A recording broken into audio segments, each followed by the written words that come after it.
Hello, hello, hello, and welcome all of my wonderful viewers. It is sleepy o'clock on a Saturday morning in the middle of January, and I'm gonna get a good stretch in here before I start going at it. Okay. Whew. We were up until like midnight last night because Love on the Spectrum Season 2 US edition launched yesterday. So after we streamed, we sat here and watched an absolutely touching first two episodes of Love on the Spectrum. So, anyways, hello, welcome to session number 49 of the Wildlands. We are preparing ourselves to dive back into Octavius's. I don't even know what to call this. I've bounced back and forth between dungeon, tomb, and laboratory, and it's kind of all three of those things. So I feel like I would be doing a disservice to calling it anything other than an amalgamation of all three of those things. So we'll just leave it at that. We're going to get into it. I know we've got the whole crew here today.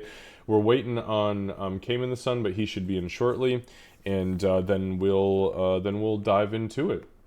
So as everybody knows, I don't pay a whole lot of attention to chat when we play D&D because, well, I need to be making sure that my players are getting all the attention they need and deserve. So, if I do pop in, you're welcome. If I don't, I'm sorry.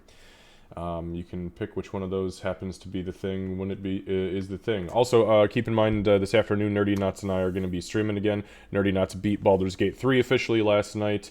I am still working through Cyberpunk. She has jumped over to Hogwarts Legacy. Now, what I will tell you is that there is a lot of... there's been a lot of discussion between her and I about possibly popping back over to Elder Scrolls Online. They have their 10-year anniversary update and a new expansion coming, I believe, in June. But more than that, there is last we played was like 6 years ago, I think we determined, or something like that. Yeah. So it's been a long time. But we would probably not do a whole lot of dungeon content. We would probably focus more of our adventures around actually being out in the open world and doing PvE content in the public space. So just to see what it's all about, because honestly we haven't done a lot of exploration and we hear there's lots of cool shit to find. So that might be coming, but we'll see. All right. Anyways, why don't we go ahead and dive into it, my friends, and see what we have to get ourselves into today.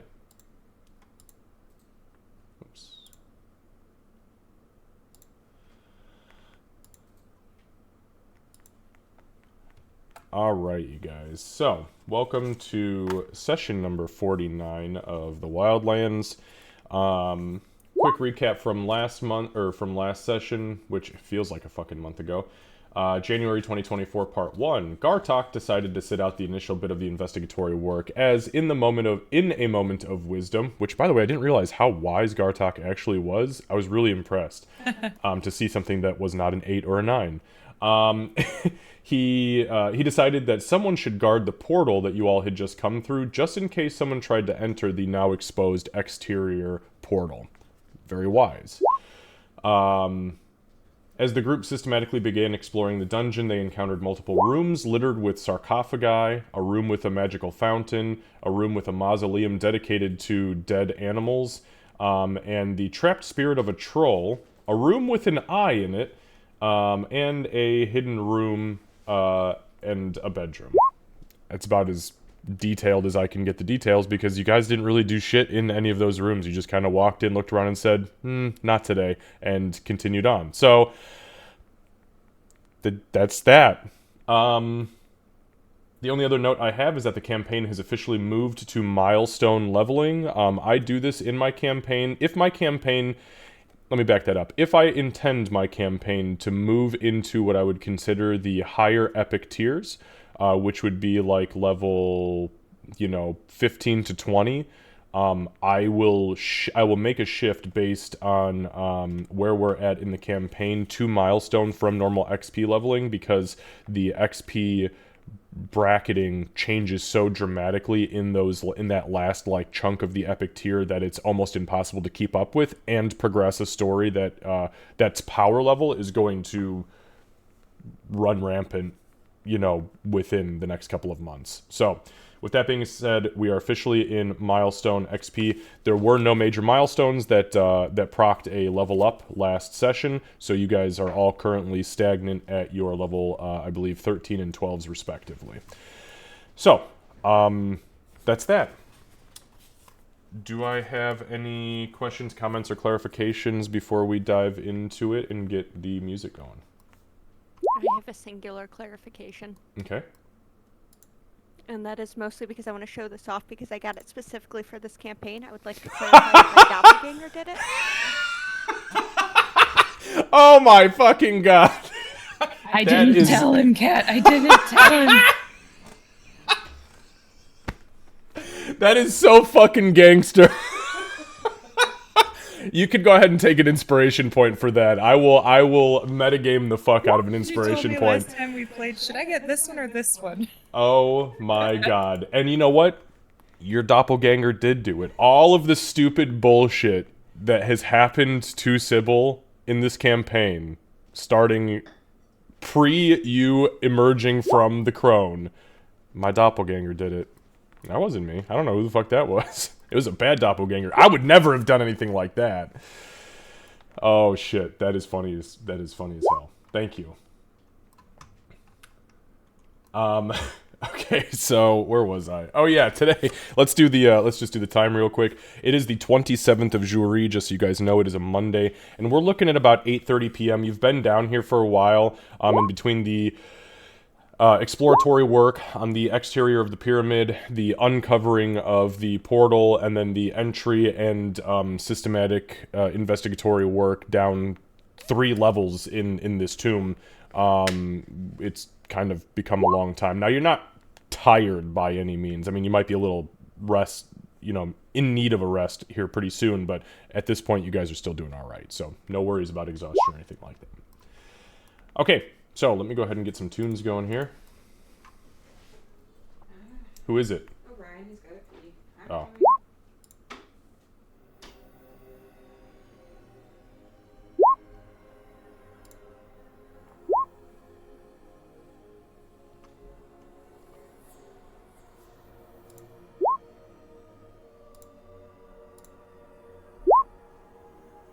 I don't know how I went as many months as I did not being able to hear your music because it is always just amazing to listen to. It adds so much. Oh, did it have to get shut off with the laptop? I was lucky that you could see me 60% of the time. Wow, holy shit. Well, good. I'm glad you get to enjoy it because yeah, the ambient background stuff, it does change a lot. Actually, we've got a Saturday game that we're playing with Torin, and we went the first like 7 sessions with absolute dead silence, and let me tell you, it is anxiety inducing to sit in dead silence and listen to people play Dungeons and Dragons. Like, what the fuck did we do as children? Oh my god. Well, to be honest, we sat around and cussed and screamed at each other, so that usually filled the silence. Trying to stab each other. That is very true. Oh my gosh. Okay. Alright, so Candace is just taking Orion to go pee-pee real quick. But, in the meantime, you guys have finished, well, maybe not entirely finished exploring this chamber. But you have identified, what has just happened is that Ulrich has identified that the golden skull in the room does have some sort of innate magic inlaid in it. You guys identified that this huge freestanding mirror was definitely an illusory mirror, as when Bloodmane put his hand up to it, it kind of faded away, almost like a sand screen, and revealed another stairway behind it.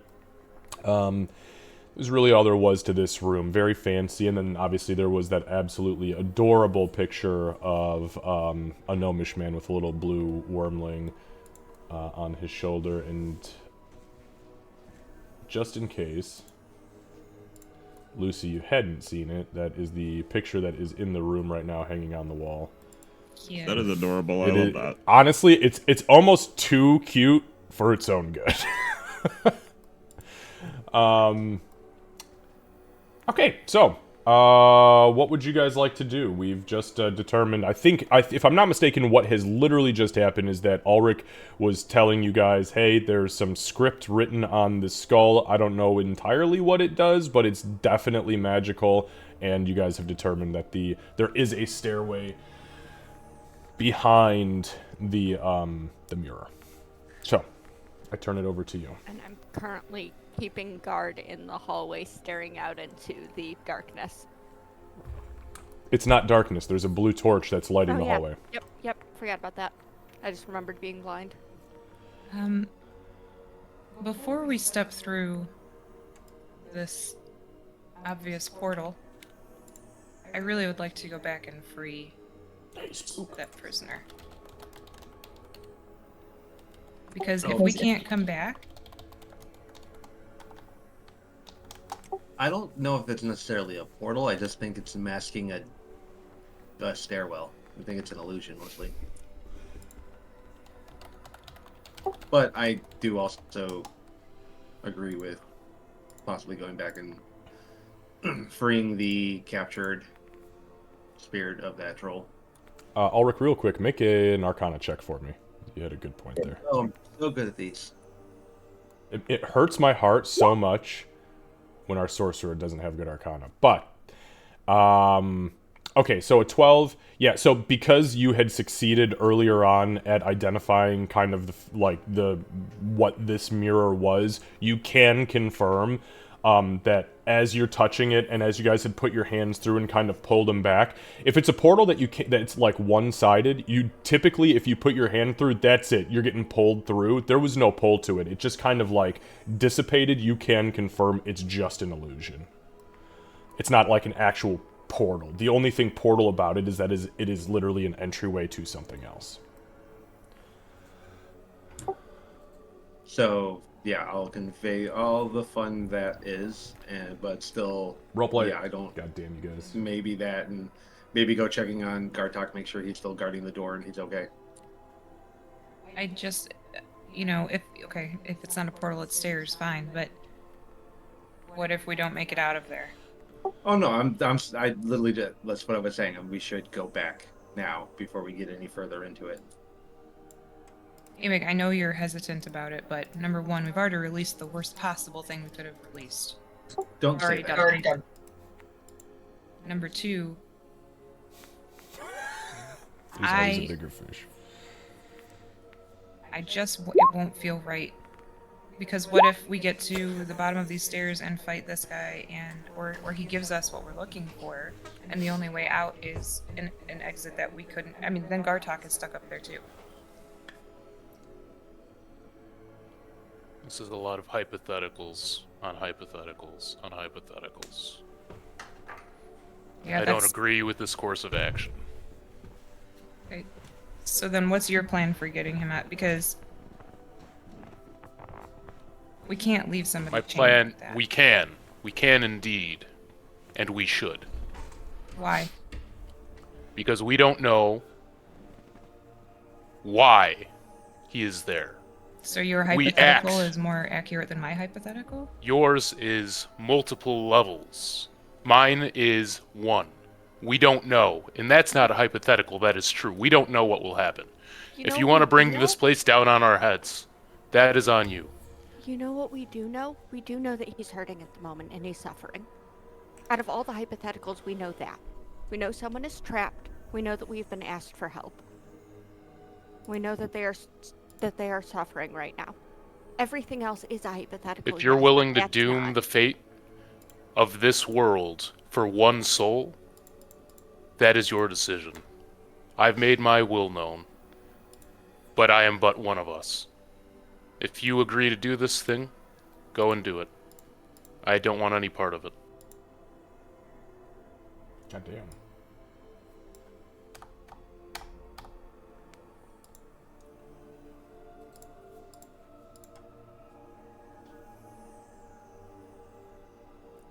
At the very least, we need to go back and get Gartok. And when he had looked down at the floor when being reprimanded, and then uh, clearly is just kind of distraught and leaves the room.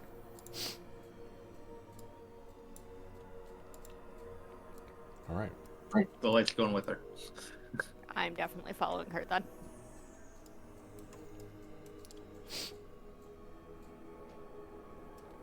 Okay, so I don't know if Okay. you want me to click all the way through or not. No, you don't need to click all the way through. Just I let don't me know know how what you're tricky doing. this asshole is. Yeah. So for the sake of brevity, are you three? So Bloodmane, are you going to hang out in this room while the other three go and fetch Gartok, or are you going to follow along with him? It's a good question.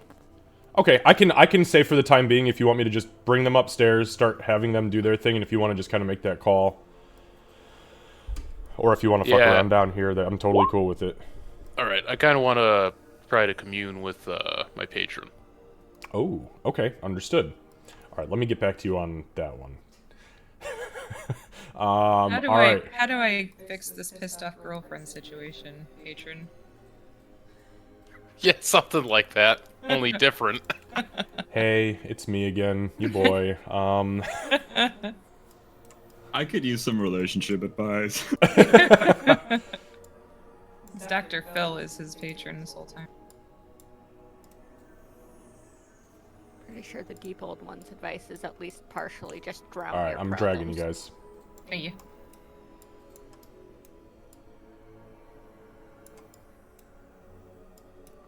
All right, you can go ahead and pick up there. So, Gartok, you have been literally laying on the stairs. It's been over an hour, so your Pass Without a Trace kind of faded, and you were momentarily really sad because you were pretty convinced that this new, neat chameleon skin was just like a thing in your body.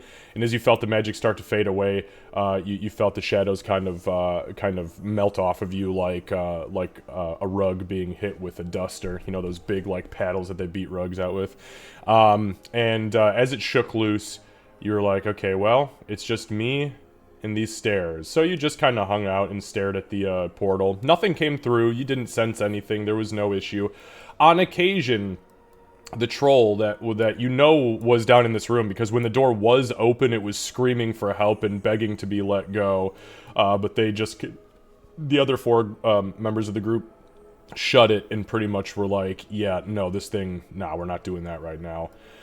So another hour or so goes by, and suddenly you see light emanating from the double door that's dead center in the room, and you can hear Winnie and Ulrich and Sybil making their way up towards you. All right. Awesome. I think that when the Pass Without a Trace went away, and he's like, oh, and then the guy in the other room started shouting, as well as just Winnie and them leaving. He's not going to touch that because it's like, well, they're smarter than him, so they know what to do. But he will like instead move down here and pull out his bow instead, and just kind of watch both this door and this staircase. Okay. All right. Understood. He can't remember. He doesn't know what happened in there. It's You were fair. staircase watcher. Yeah. You were staircase watcher, portal watcher. And I don't know if it's just the 2x speed that I was listening on, but to me it sounded like the ogre was talking really fast, so Gartok wouldn't even pay attention to that anyway. Well, you were watching it on 2x speed, so yeah, it was probably a lot of that, but he did have a lot to say for sure. Okay, so Winnie, as you begin to enter the main room, you notice that Gartok is standing upright at the base of the stairs with his bow out and an arrow knocked, not pulled back, but knocked, and his head is kind of glancing between the portal and the closed entryway down here near where that troll was. Okay. Winnie, just as a note, did not say a damn word the whole way up.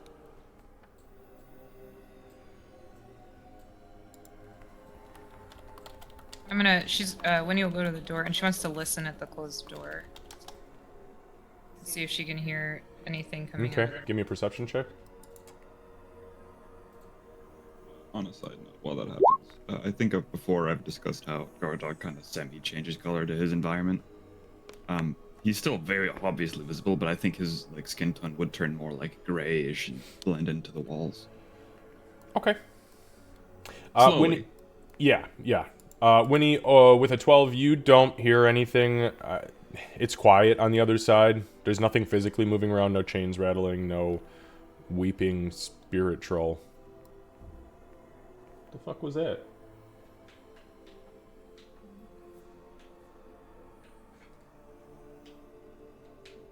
Oh, she was getting something out of the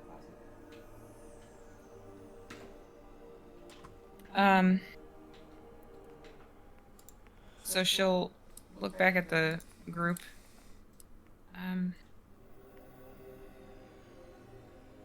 I don't know what to do here. It doesn't feel right to leave him.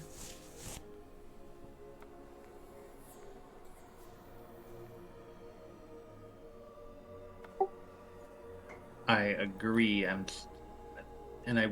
Nothing like nothing should suffer like that. But there's a lot of unknowns. But at the same time, there's unknowns on both sides. So I'm backing whatever we all collectively decide. I have an idea. Gartok. Yes. I don't know if you heard much of the conversation in that room, but there is a creature that's trapped. It's an ogre who's been turned undead. He says he's suffering. He says he's being forced to stay here. We don't know much about him other than that. We're trying to decide if we should leave him where he is, or if we should let him go, and I'd like you to have a say in this as well. Sorry, troll. Oh, trap. Troll. Yeah, it's a trapped troll, and he seemed sincere when he was telling us his story. Sorry, for translation, I said who trapped troll. Oh, actually the guy that we're here to...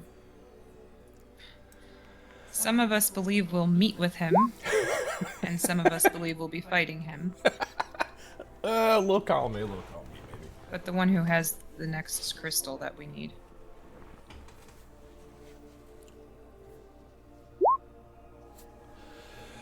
Ask, then fight, then help.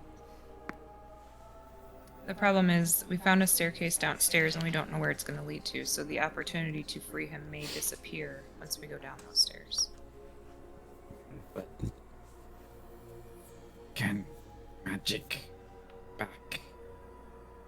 Maybe. We're not entirely sure if everything's going to stay standing when we leave, which kind of makes me feel like we should try to check some of these rooms over as well. Not dig through sarcophagi necessarily, but there's a giant room of treasure downstairs that might be able to help us.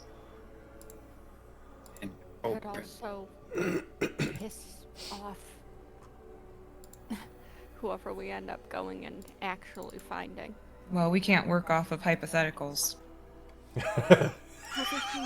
Everything that's done is hypotheticals and making our best judgments. Gartok's gonna see you all like talking, and this obviously looks like it's straining you, right? Yeah, when he looks really upset. Probably more upset than Gartok has seen her right now. What about Ulrich and Sybil? After coming out of what she just came out of, Sybil is not doing super great with the thought of someone trapped and suffering around the corner. So, she's been very professional, air quotes, since she... Gartok, make an insight check. Yeah.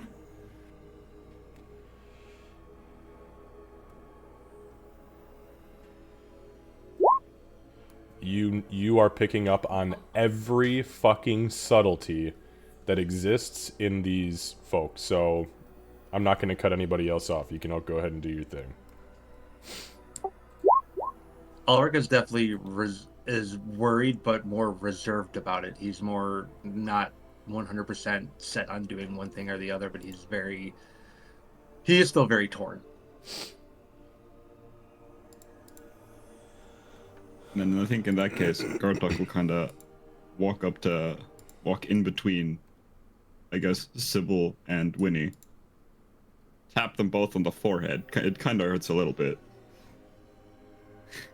And then go, Not think. What feel. I'm gonna pat you.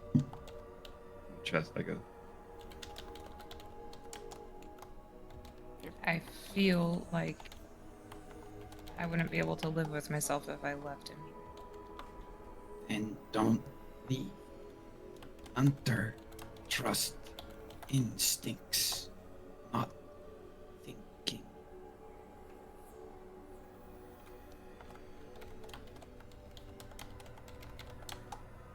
So Sybil had kind of like flinched a little bit at the contact, but after she kind of regains composure a little bit, she looks to Winnie and says, I think that's Gartok for stop overthinking it.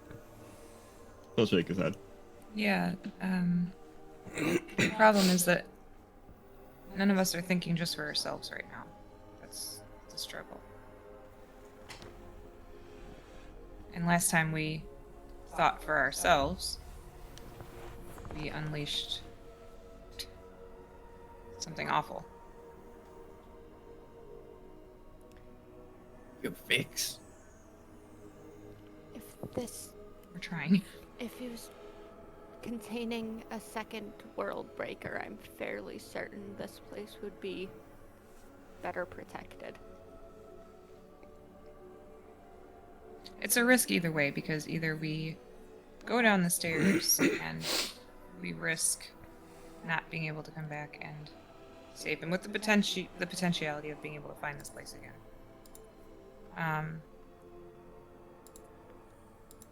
Or we get down the stairs and he's able to tell. I'm not counting on this guy talking. I don't particularly care if he talks. If it's a risk either way, then we take a risk and save a life in the process and deal with the consequences of it after. But if you look at Emig's side of it, if he's not actually suffering, or even if he is, but he's being contained for a reason, and we release him and that reason gets unleashed on top of the World Breaker, Then the world breaks more. If the world's already... Forgive me, but the world's already a little fucked at the moment. We might as well save a life, or at least try and do the right thing along the way. I got an idea.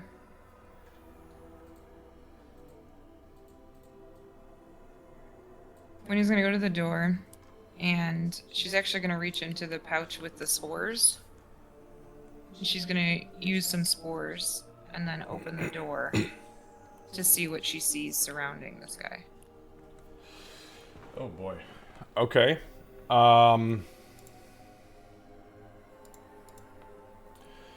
So Winnie, you open the spore pouch and you take a fingernail's worth of spores and you inhale it up into your nose. And as you do so, the familiar warm feeling of the drug just kind of overwhelms your senses. And as you guys see Winnie kind of hunch over as that euphoria kind of takes hold, you look up and you begin to see the split in reality as the room kind of transforms around you. So two things, Winnie.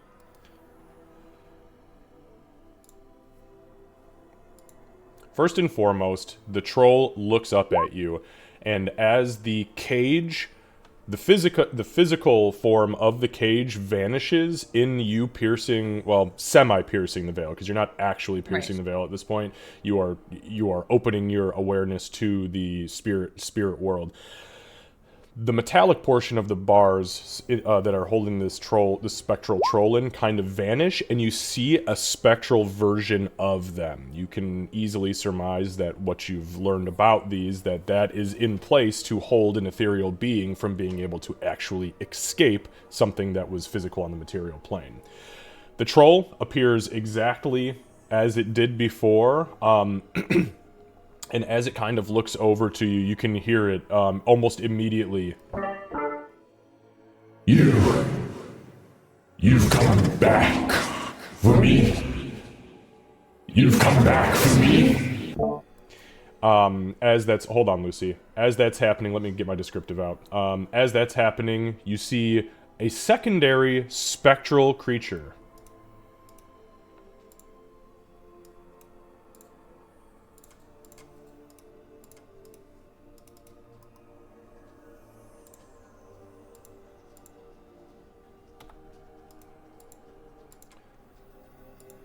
Give me one sec. My right click is not working, and that is a major function for switching between layers.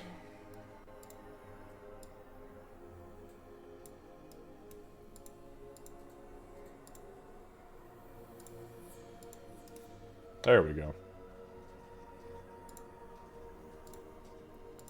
So, Winnie, you notice a second spirit in the room. A spirit of what would be like a typical ghost, a ghost that you would recognize.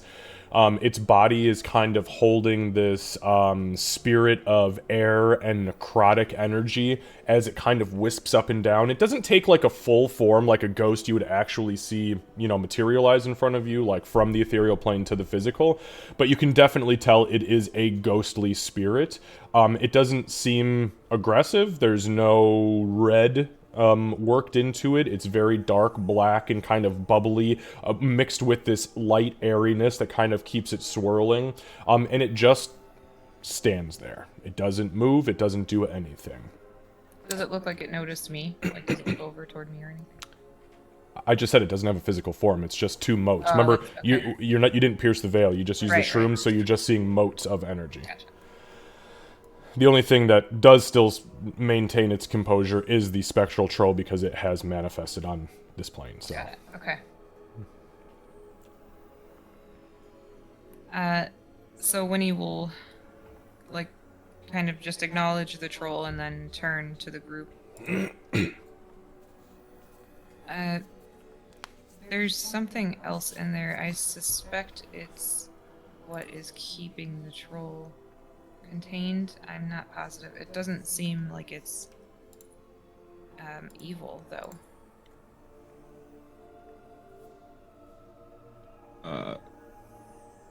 Okay, Gartok's gonna do two things. The order doesn't matter, really. I think first thing he'll do is he'll look at the troll, and I'm gonna use a hunter's sense. Sorry, give me 1 second. Candace, can you give Payne his points back? Guys, real quick, for those of you who are hanging out in chat, I'm actually not even going to type it. I don't do any redemptions during D&D because I don't have my chat thing up, and I've got too much focused on these guys. So to stop and pull out like the joke book or anything like that, yeah, we don't do any of that during D&D. But, and I apologize about that. Swing back tonight for stream. I'll be more than happy to do any of the redemption stuff. Okay, so you're going to use Hunter Sense, did you say? Yes. Okay.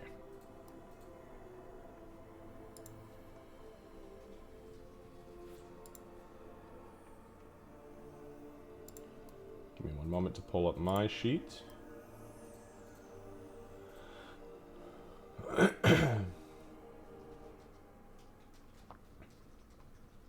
Okay, so you activate Hunter Sense. So as you step, you're stepping into the room. Is that what you said? Yeah. Okay. Kind of looking past Winnie. Oh. Well, so that's a double door. You're going to actually have to step in the room if you want to interact with that entity. I meant to do so when she was in the room, but she moved back, so... Oh, I understand. So you wanted to stand like there. Okay, that's fine. Okay, so... The creature... Give me one moment.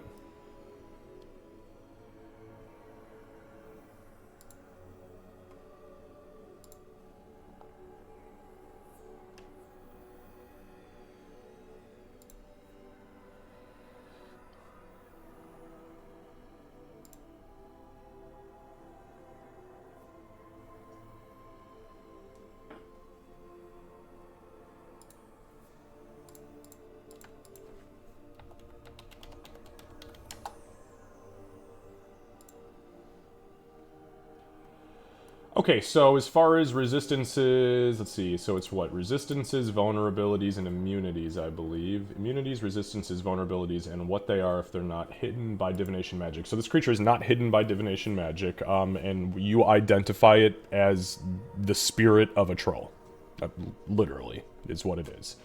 But it's manifested on the prime material in a physical form. In a semi-physical form. It's still a little ethereal. Damage resistances.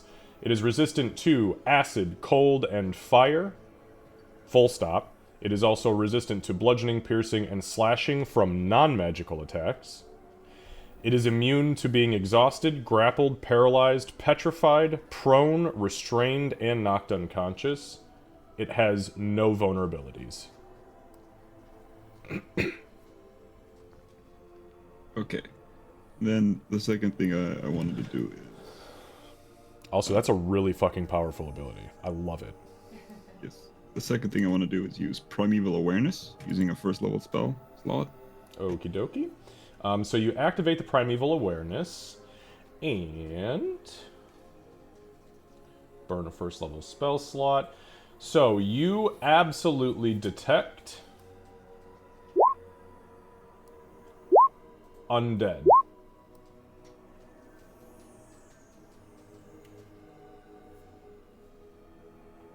You also detect celestials.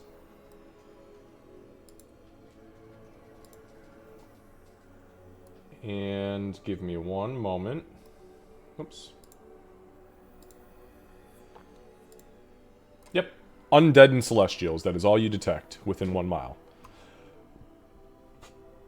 Okay, Gartek will then turn around. He's not subtle, so he's gonna just turn around and tell Winnie basically everything he's learned from looking at this troll. Okay. Okay.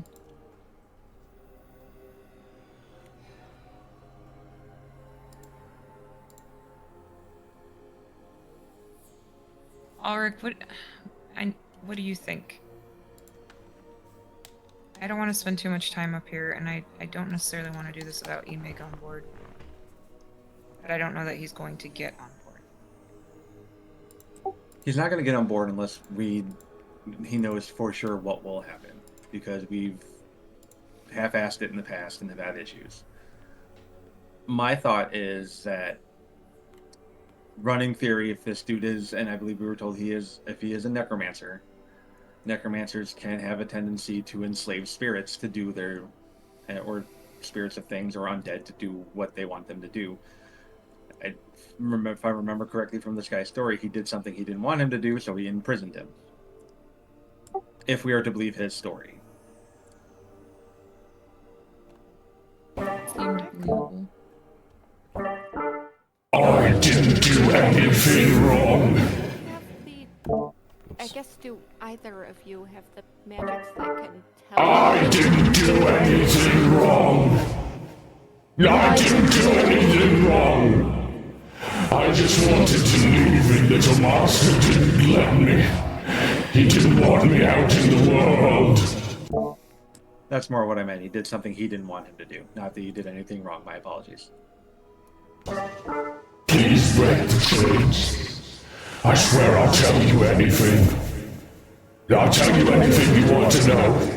I've never been below, but I know everywhere up here. I built this place with my own hand. Can I insight check his sincerity on specifically that I didn't do anything wrong part? Sure. It's just a 10. So, kind of reconfirming the, I think, 4 or 5 insight checks you guys did on this guy the last time, he is completely fucking sincere. You have noticed nothing faulty in anything that he has said. Full stop. And no further insight checks will convince you otherwise, because last time you guys rolled multiple past 20s. It just doesn't feel right to leave him. What happened when break? Gartek asks the troll. You said what happened with what? What happens when break? And he's gonna point to the chains. If you break them, I can be at peace.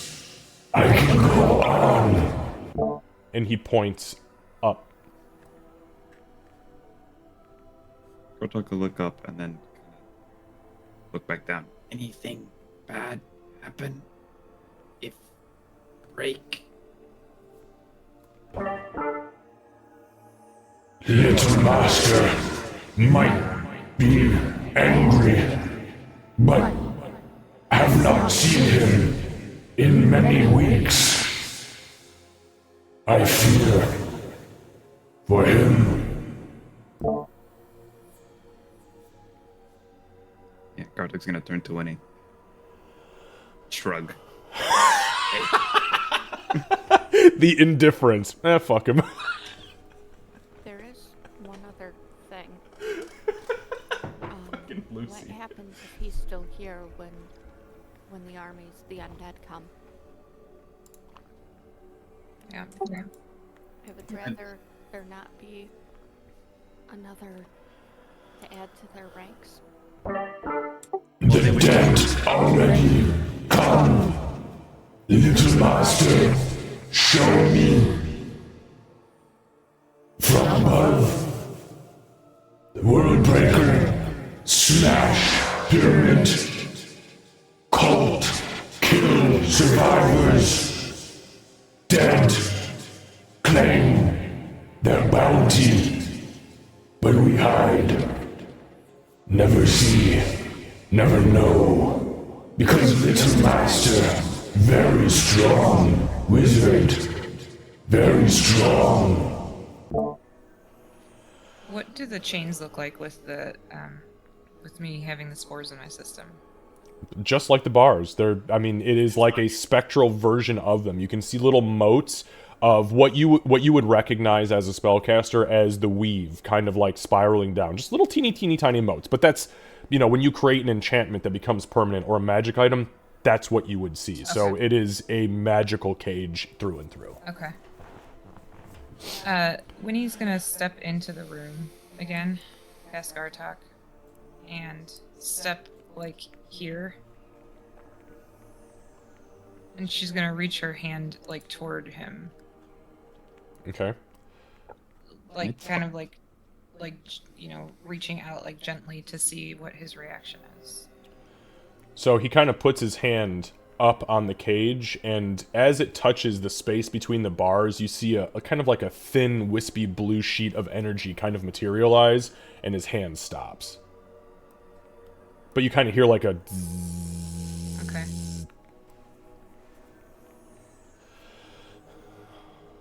I touch the chains. Sure. Yeah, you touch the chains. They vibrate, like, to the touch. It's kind of like grabbing onto a low-voltage wire that is actively shocking you, but it's so low voltage that it just kind of gives you a little one of those. And if nobody's ever touched a live wire before, don't recommend it. Don't do it. Not fun. No.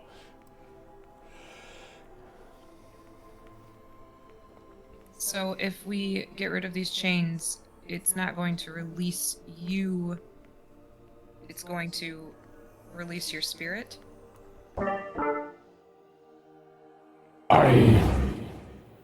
He stops and looks really confused. Gortok also looks confused. Am only a spirit. My body turned to dust long ago. And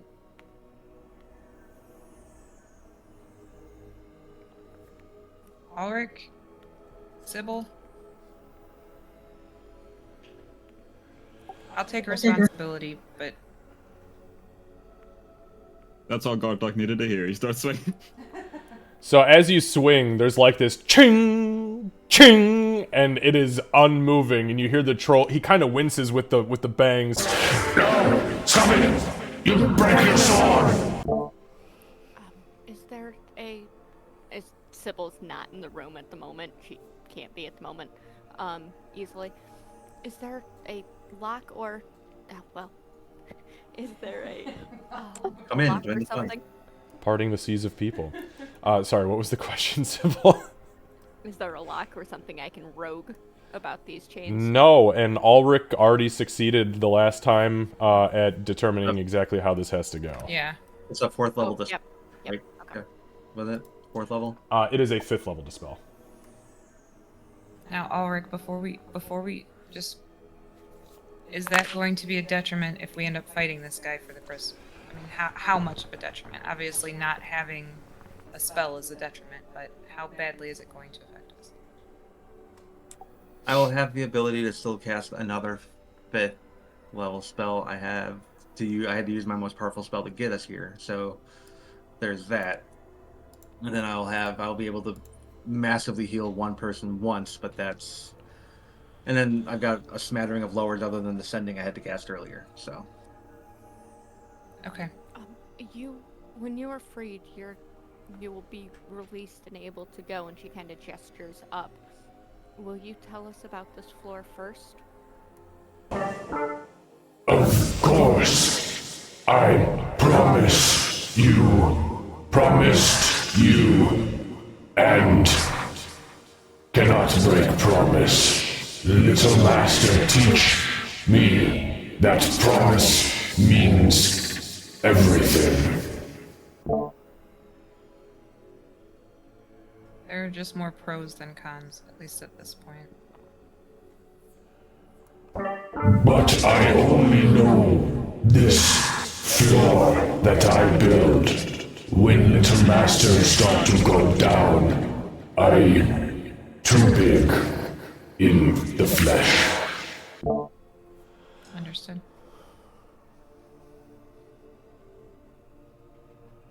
She'll kind of take a step back and put near the door instead of trapping herself in case he goes crazy. you want me to do it? Do we want the door open or shut in case this makes a noise that carries? I don't think the noise is the issue. Once the magic bond is broken, it's gonna be broken. Hey, thank you for the Or that follow. other thing you said you saw here is Who was watching that? it. Who was that? Thank you so much. Right. To The Last Remake? Itch. Love that name. I don't pay a whole lot of attention to chat when we're playing D&D because honestly, I don't think that's gonna do make anything sure other that than my make 'em players are mad, getting so. 100% of the attention that they want and deserve. But I thank you so much for hanging out. I highly encourage you to stick around. We are just in the beginning of what will be another like 3 hours and 15 minutes of Dungeons and Dragons. This is session number 49 of our Wildlands campaign. Thank you for hanging out. Okay, sorry, was there a question to to go me? to the other Nope, side okay. so that she is not standing in a line with the others. Oh, maybe, Sybil, maybe don't stand right there. Oh, what? Why? There are Who other looks things to in see this if there- room. Where's a good place to stand? She'll point to this corner. Gartok, that's exactly the wrong place to stand. Maybe go back where you were. Okay. Can I go over here? Is she like kind of She like? points to this corner again. Just But maybe. then we're all right next to each other, which you said was bad. You've said that many times. Well, now I'm saying to stand over here. Oh, okay. He looks very confused. Many mixed signals. Okay. There was energy over here. She'll point to there. There's energy over there, and I don't know what it is. Because I'm trying to save my actual piercing of the veil in case we need it downstairs.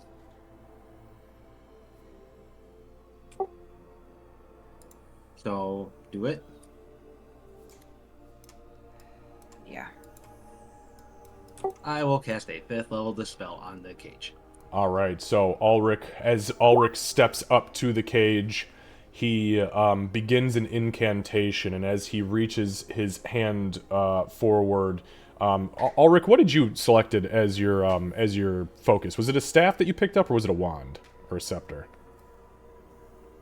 I forgot what it. I forgot too.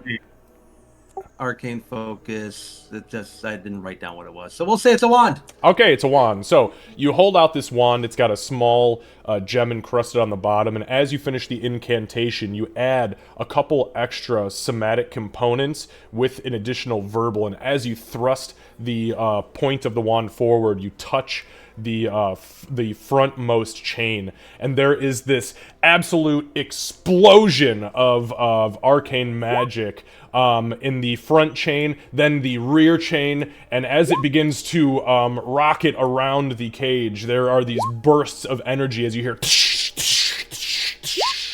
and as the incantation fades, the entirety of the cage goes inert. The chains collapse to the ground and become mundane, and you see a smile creep across the face of the spectral troll as it now not only turns towards you, but passes through the bars of the cage.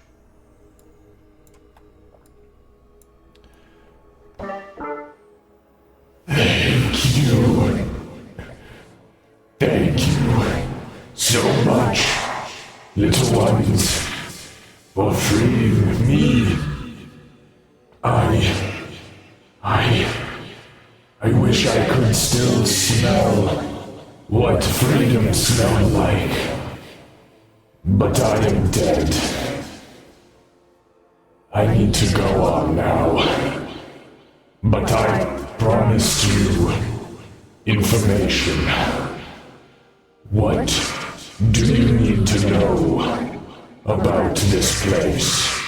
And as that happens, he kind of spins his hands around in like a semicircle, kind of creating like almost like a spherical shape in front of him. And as he does, this small kind of light blue, translucent, ethereal kind of map, we'll say, of this upper level, kind of very crude, just kind of the rooms blocked out kind of appear. So I'm gonna kind of zoom out on the stream view to show the layout of this place.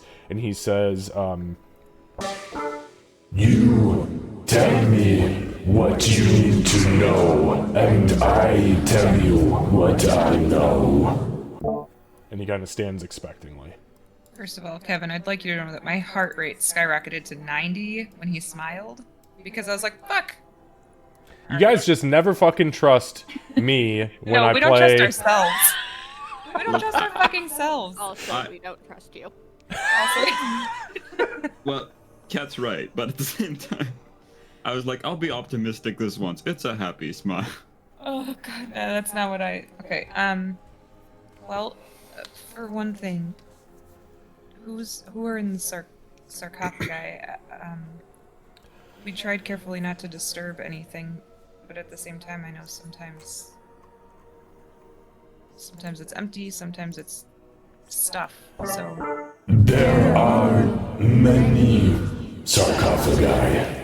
What room? And he kind of, with the map kind of held out now. Now you guys can zoom out on your own maps and just kind of ping which one you're pointing at on his little diagram. well, how about we'll start with this one? Who's in this one? Who's the most upper left?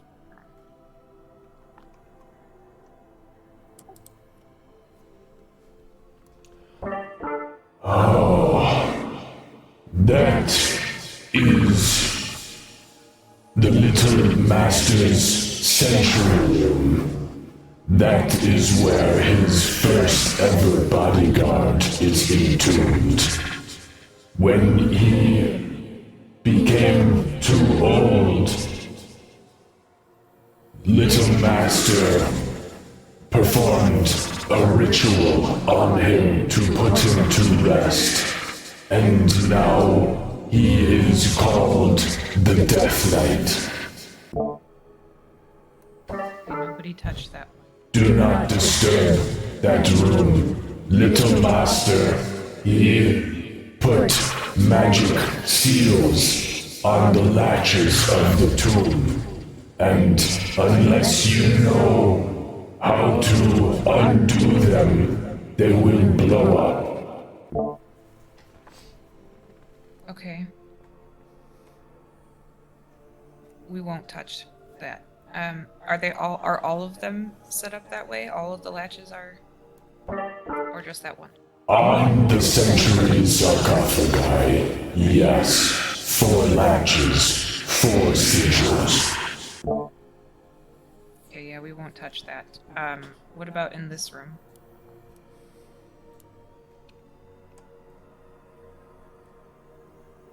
A legend has just subscribed. That chamber is from Little Master's earliest days when he fled the tower. That is his personal assistant. An apprentice he took from the Tower of Magi. Unfortunately, Little Master could not keep him from getting old. And when he was in his 75th cycle around the sun, he died, clenching his chest and weeping. Little Master wanted to dedicate someone to him because of his undying devotion to the cause.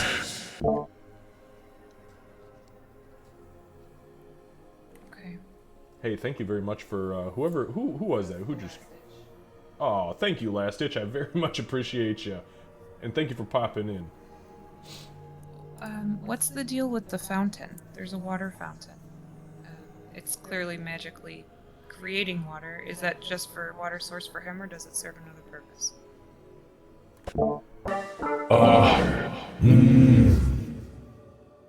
That is the cleansing chamber. When the Little Master was preparing bodies for burial or reanimation, he said that even a corpse must be properly taken care of, and he purified their bodies in the purest of water, which he said was hard to find in this landscape. And so we washed the bodies before taking them to the preparation chamber. And is this the preparation chamber? No, this is my prison. No, sorry, I was pinging. She points to this area on the map. Yes, that is where the preparation of the bodies took place. Dissection, embalming, wrapping, preservation. Why did he preserve them? Did he plan to bring them back as he did to you? I don't know. He loved his assistant, and he loved his bodyguard, and he loved me. But my transformation made me this, and theirs that. And how about this room down here with the 4? Can you give me a ping? Oh, the 4 sarcophagi. Okay.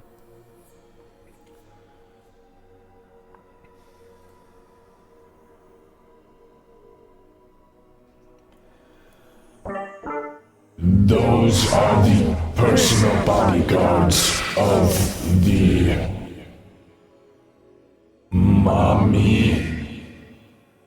Mommy, I think, is the word Little Master used. The one who built the pyramid is entombed down here.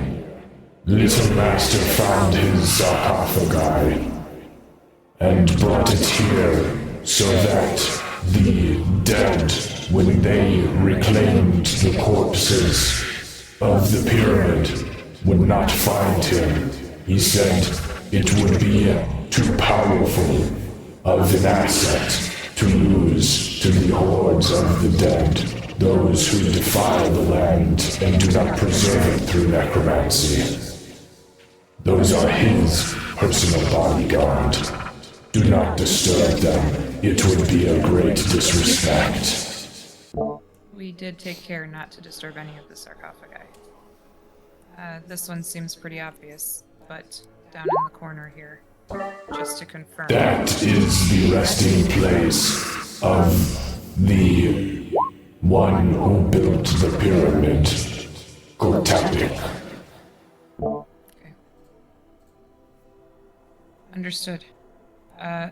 This looked like it was for pets up here. Is that correct? Over the years, Little Master created many a small familiar friends with magic he learned when he was in the Tower of Magi. And he so deeply loved his companions that when they moved on from this world, he had me assist in building a place that he can entomb them like all others. Okay. She'll look to the rest of the party. Any other questions? Who, actually, sorry, I have one. Who is this a statue of in this room? It seemed like it was a meditation or reflection room. That is the room of reflection, built between the dead, meaning the first assistant and the bodyguard. It was a place for Little Master to reflect on their lives, in between their two death energies. The statue is him. I told him that was vain. He did not listen. I had a feeling it was him. Okay. Okay. So, quick question. The map he's making, is it like accurate? Doesn't like it has everything in it with like the statue, the sarcophagus, the pillars, and everything? No. It's just it looks like so if you were to zoom out in the map you guys are in right now, what's revealed, it would look exactly like that, but empty. They're just like smoke rooms. Then Gartok just looks confused at every question when he's pointing at. That's fair. Gartok has not been in any of these fucking rooms. D. He's real familiar with that first room. For sure. Oh yeah. If this place is protecting such treasures, has your master ever spoken about traps, other precautions besides the seals?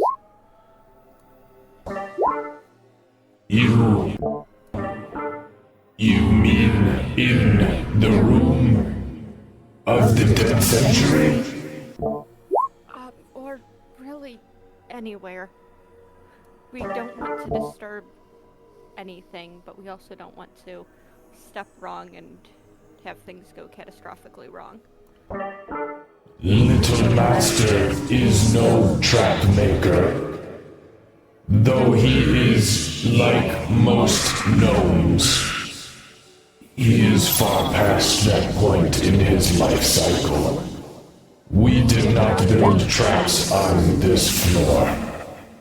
We tried to booby trap early on, but I am too big and clumsy, Little Master said.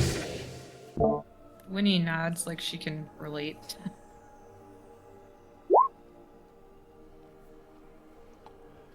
Is there anything we haven't asked you about that you think would be useful knowledge for us regarding Little Master or this floor?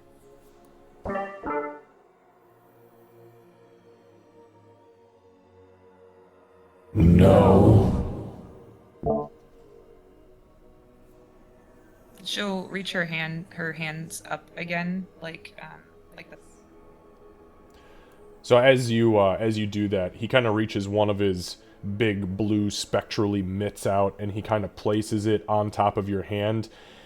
It just feels like cold air. The hand passes kind of completely through it and leaves this almost like cold, like translucent, snotty feeling slime on the top of your hand, kind of like an ectoplasm, and it kind of like goes through, coats your hand. Sorry.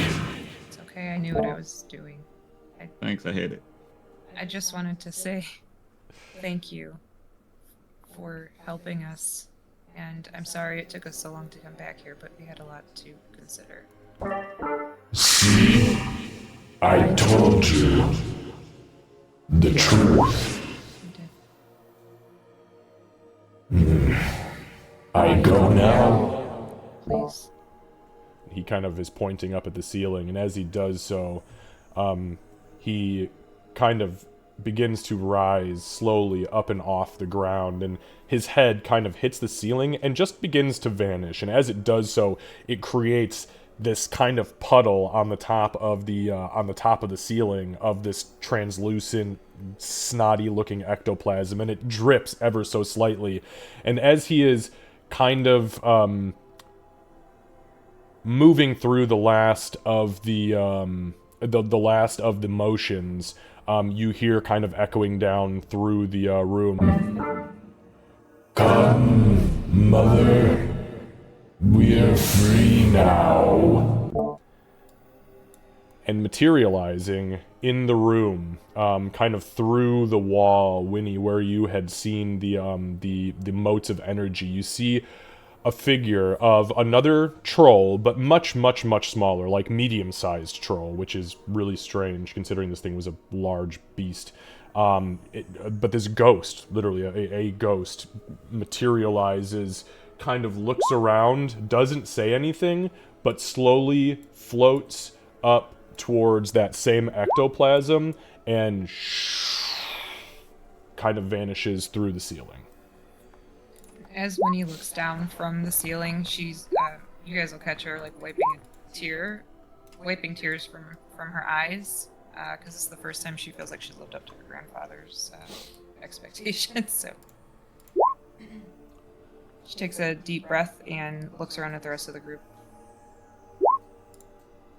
I know Emeg is gonna be pissed, but that felt worth it. Yeah, it did. That was a good thing. While you were talking about empty rooms, Gartok has moved to like back to the staircase and is watching it again. Okay. Let me correct myself. Emeg's not going to be pissed. He's already pissed. But hopefully he'll be able to see the good in it. Can I ask a question while he's not right here? Sure.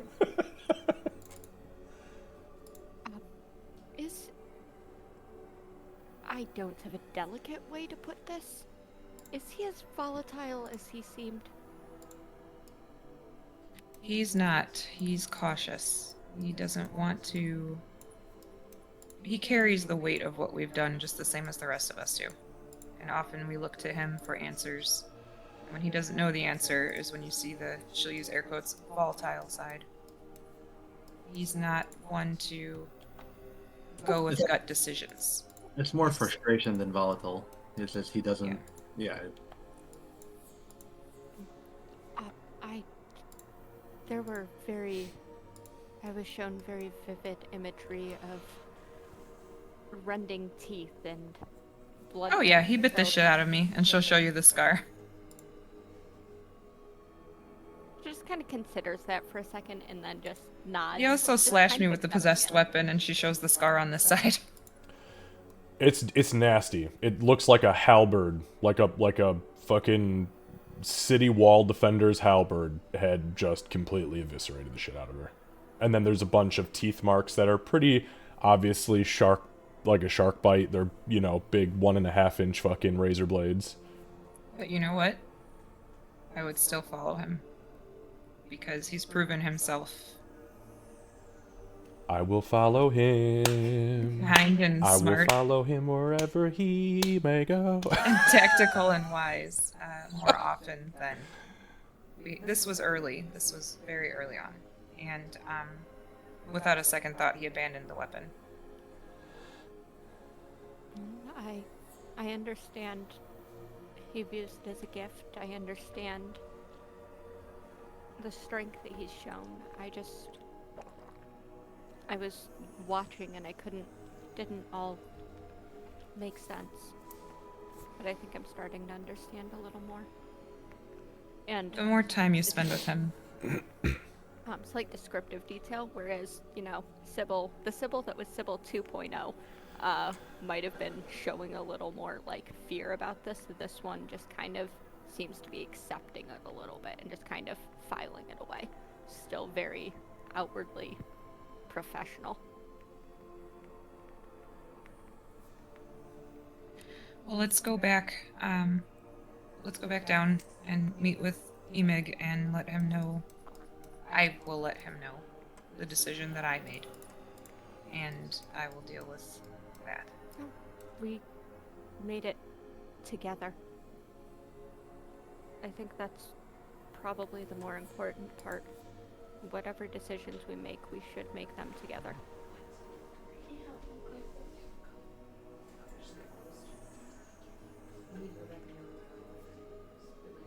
Hold on, Candace has got a mom for a second. I was watching the Archdruid Shepherd for a moment. Sorry. Yeah, so I know. However, it's gonna be a lot easier. We'll see what happens. Why don't we just make it down there in one piece? I don't know about the rest of you, but hearing him describe what these rooms were made me very glad that we chose not to disturb anything. Me too. However, I do plan on disturbing that treasure room, I think, because if what we're looking for is in there, we may not have to go down those stairs. Probably should have asked about the twisted gold faces. He didn't know about this floor. Yeah, he only knew about this floor. Yep, Cat blanked on the fact that that was in the other room. Or other floor. Other floor. I was going to ask about the giant eyeball in the floor, but I realized you wouldn't know about that either. Okay, let's not linger. Let's head down to Emig. Don't touch anything. As she had been turning to Gartok to say exactly that, Winnie's voice comes out instead. The mom voice. Gartok's in the other room. Well, in that case, Gartok, we're going to go find Emig. Do not touch anything. He's gonna like tilt his head. Okay. Like, why the fuck would you even have to tell me that? Come on, I'm not stupid. Well, this also means the bones I think it's we more see- about why. What should I be touching? Yeah, the bones we see are not for eating or for making other things out of. They're to be left where they are. Please. Okay. One bone? No. No bones. Nope, no bones. However, and I can't believe she's about to do this. If we leave here successfully and safely, I will go and find you more bones. He's gonna point the symbol, and then himself. He's gonna go. Not my bones. We find poison. Yes, I will get you. Yeah, she kind of like reaches for pouches and vials that are no longer there. I will also need poison of my own, and arrows and a bow, but those are later things. For now, don't have anything in here. Can have this one when upgrade other. Oh. Is he gesturing to his spine bow? No. You can have the magic one he's holding when he upgrades his spine. Okay. You're not getting mine. Mine. I would appreciate that, but that will be a later thing, and when we get out in one piece, without disturbing anything. Then we can find poisons and bones and bows together. Okay. And he looks excited, like his tail starts wagging.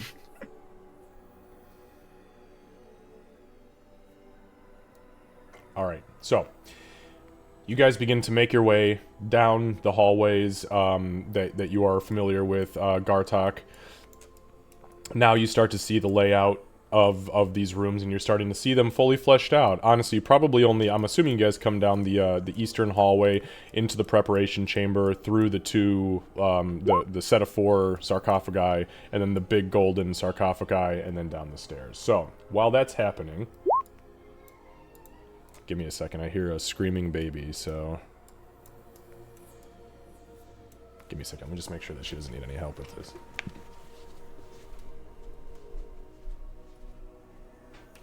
You're not a bad guy, Cat. It's just we have specific needs. Well, a originally, since we're at a temporary pause, the whole reason Sybil went for poisons initially was because she recognized her physical limitations, and damn it, she was gonna slow them down so she could stab them better. Like the poisons was straight up just a strategy to avoid having to admit weakness. That was like backstory reasons. Fair enough. I just want to do more damage with my arrows. It's a purely selfish reason. Well, now I have magic poison delivery blades, so now I also want to just do more damage. Although I'm sad because I was hoarding anti-bloodmane poison for this entire fucking campaign, and it got disintegrated. It's very sad. There. We'll get some new anti-bloodmane poison. I mean, he would have saved against it anyway. It didn't have that high of a DC, but like, that took all of my money at the beginning. And I also would have had to like get up close and personal to stab him with it. That's a bad idea. Yeah, it was not the best plan. Sorry about that, guys. Anytime Candace goes to see him, he gets really pissed off when she then wants to leave, so it turns into a whole goddamn thing. Okay, we were just talking about poisoning bloodmane. While Bloodmane's the only other one present. Speaking of Bloodmane, hey Bloodmane, how you doing, bud? Just sucking air. What's going on, man? All right, so you so they leave to do their thing. You said you were trying to kind of focus on like how are you doing this? What are you doing? I just kind of wanted to maybe sit down at the edge of the bed and look at my book and attempt to check in with the patron. Okay, go ahead and give me an Arcana check.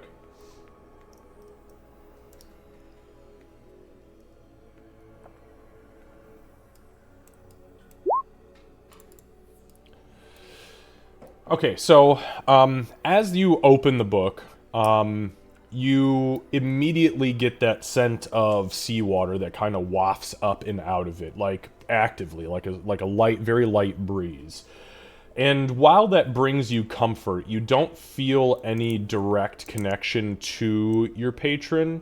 However, as you flip back open to that page, the one that has been kind of coated in ice, and as you continue to focus on it, you feel like you have already succeeded in how to get that damn page to break, and you sit, and as you are focusing on it and messing with it and manipulating the sigils, because you had last game you had already actually succeeded at this, you successfully find the pattern of sigils to melt the ice from the page. So, what I'm going to add to your character's inventory now, you have officially unlocked. This cannot be used until after you have taken a long rest, but I'm going to add it to your stuff so that way you can at least have a look at it. Bear with me 1 second.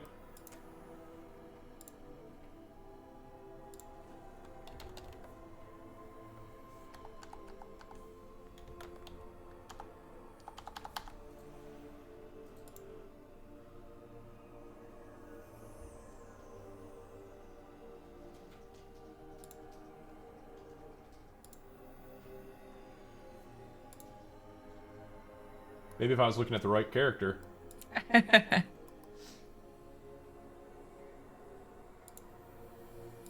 over here trying to figure out how in the fuck you got ranger spells. I'm still looking at Gartok shit. Hey, that's my thing. Wait.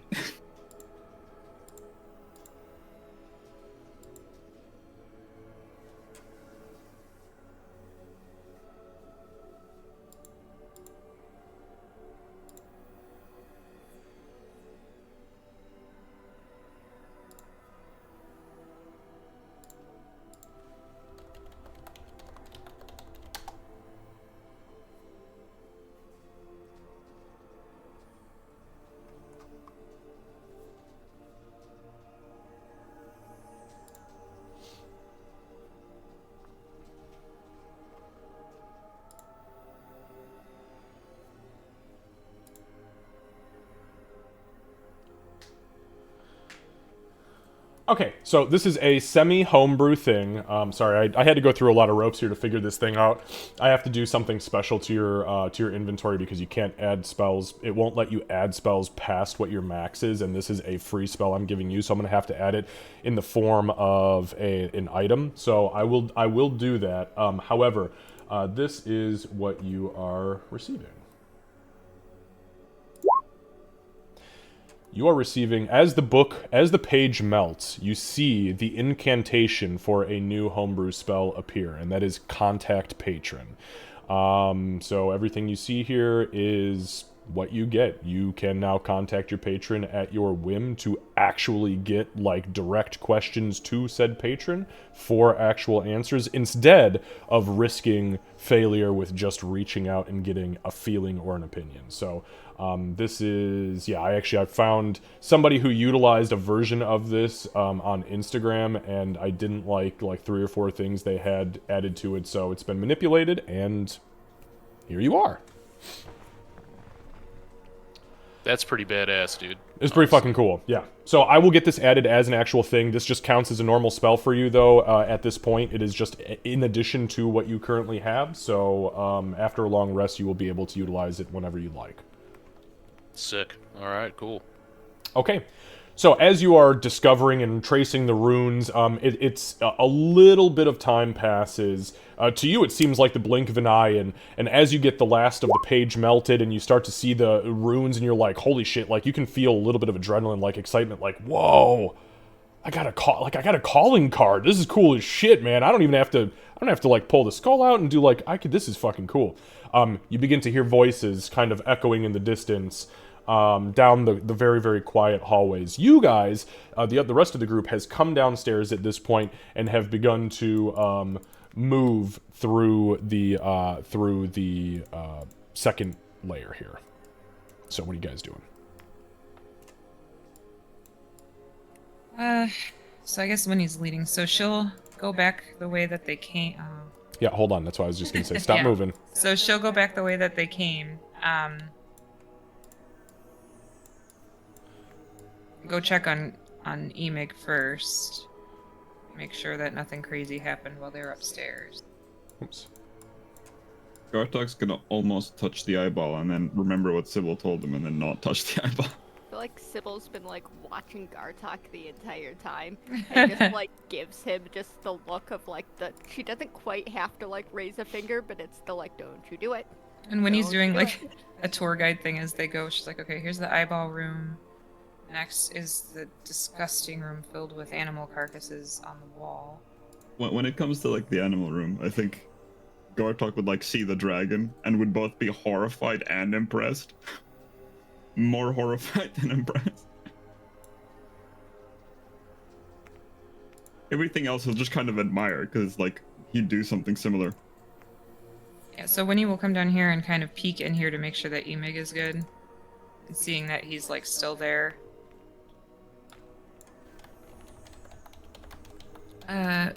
We were thinking about doing a double check on the treasure room to make sure the crystal's not in there.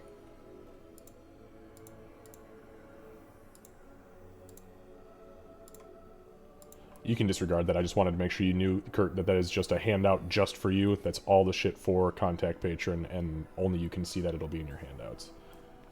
Awesome. Thanks, man. All right.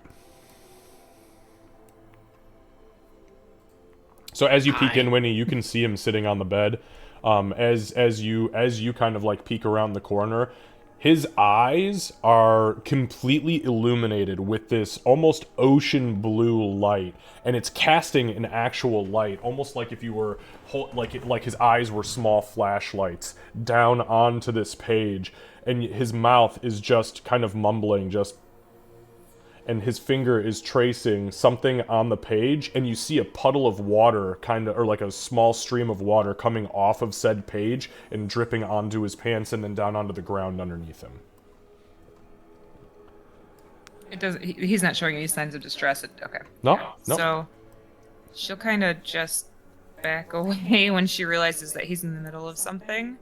Yeah, and Bloodman, you would know that she was like entering the room. You're totally conscious of your surroundings. You're just doing your thing. Yeah, so it would probably be like, So we were thinking about double checking the treasure room to make sure the crystal's not there. Okay. I'll look up from the book. Oh, you do? Okay. These two little Oh, yeah. beams of like blue light just vroom, and then he blinks a few times and then it goes back to his normal eyes. Oh, good, you're back. Okay. Were you trying? Okay. Okay. And his tone didn't sound as like angry just then. Like he said it like you said it. Yeah. Yeah, he seems relieved. Oh, okay. She has a second where she kind of like actually looks at your face then instead of like at the floor, and then she'll head back this way.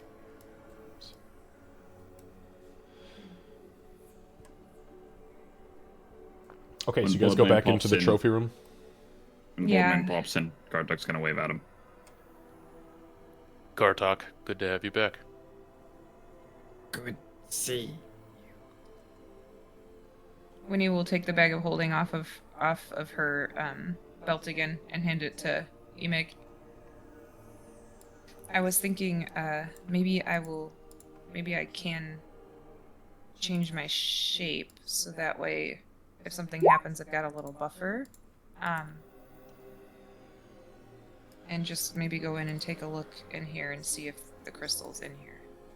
We could all go in if we want, I just am hesitant about the door closing behind us.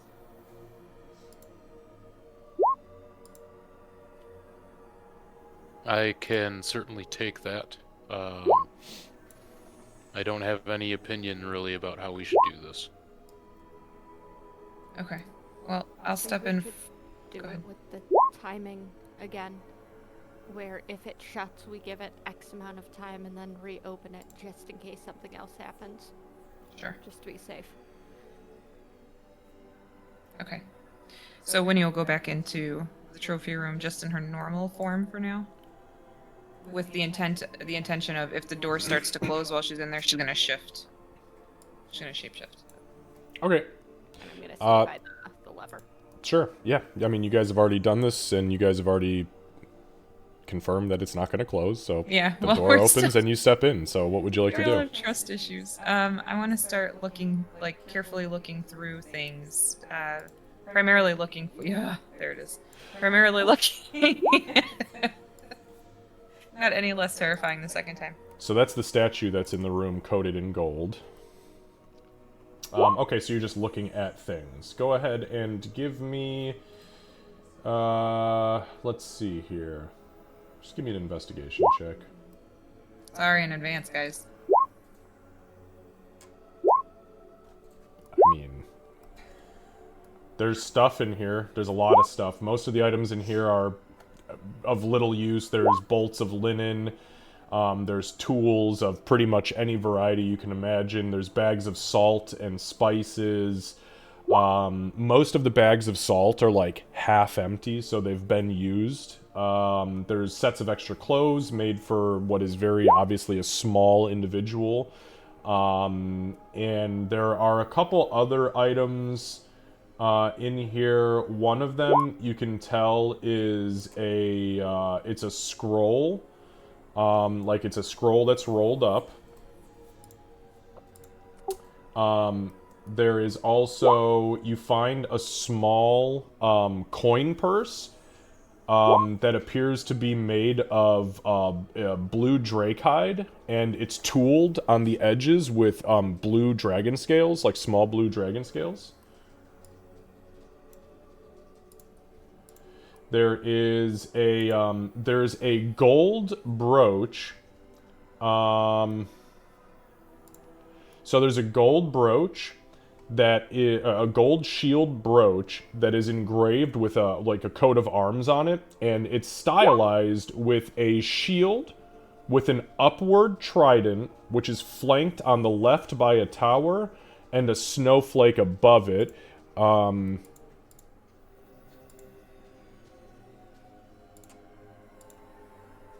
That is what it appears to be. That's the coat of arms. When you go ahead, you can give me a history check since you're looking at that. I was gonna let you finish if there was more. Yeah, there is more, but... 16. 16. This is absolutely 100% the insignia and the coat of arms from the Empyrean Magi Tower. Okay. Oh boy. Okay. You also find a small chest that has a potion in it, something you're not entirely familiar with. It's like a light, like it wanted to be red at one point and got so watered down, so it's kind of like a translucent pink. You also find 2 small diamonds, and then you find a sack that's got 50 gold, 900 silver, and 1,500 copper in it. All right. And do I recognize the creature? I don't remember. I don't think I tried to recognize it last time. You did try to recognize Did it I? last time, and you did very badly. Okay, that makes sense. But you're the only one who's been in the room, so... Yes, that's what I was about to say. So, I could use another set of eyes, Sybil or Ulrich or Emig. She stops. Sybil looks at the others, trying to figure out who should go in. With your successful, by the way, with your successful history check and just looking at that item, that brooch in itself, with what it's made of, knowing how ancient it has to be, all things considered with the Empyrean, you would value that at probably damn near 750 gold pieces if it were to go to the right person.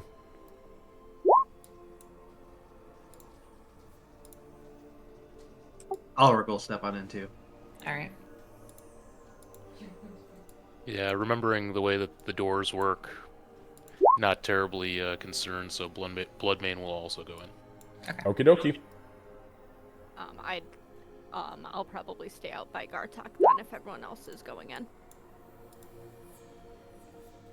Okay. Gartok like trying to peer in. Yeah, it wasn't like, yeah. Anyways, so if you there's that, and she'll point at the statuette. So you guys see the statuette. Ulrich and Bloodmane, you can give me nature checks if you're interested. Nature or Arcana. Your choice. 15. Athletics? I clicked Arcana. Well, it's plus 0 either way, I think, isn't it? Yeah. Yeah, exactly. We'll take the 7. Okay, so even with the let's see. Okay, so all right. Bloodmane, go ahead and give me an intelligence check. Just a straight intelligence check, please.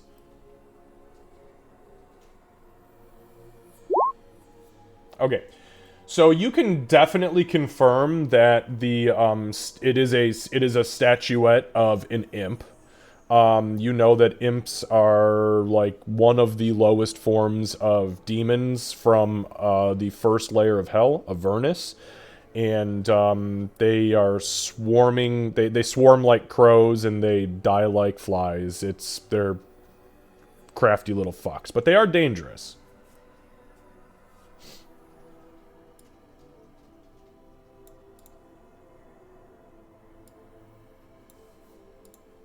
All right.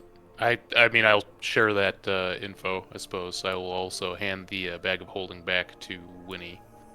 Thank you. And then she'll show the other stuff that she had found. I mean, do we want to take some of this with us?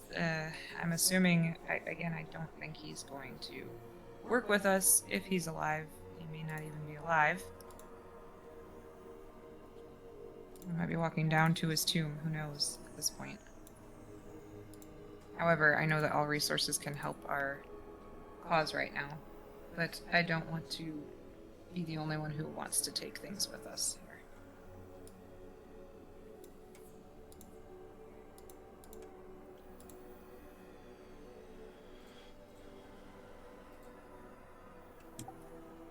here.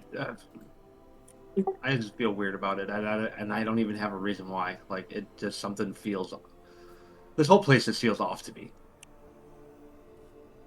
Do you recognize this potion? And she'll hold up the potion and show Ulrich.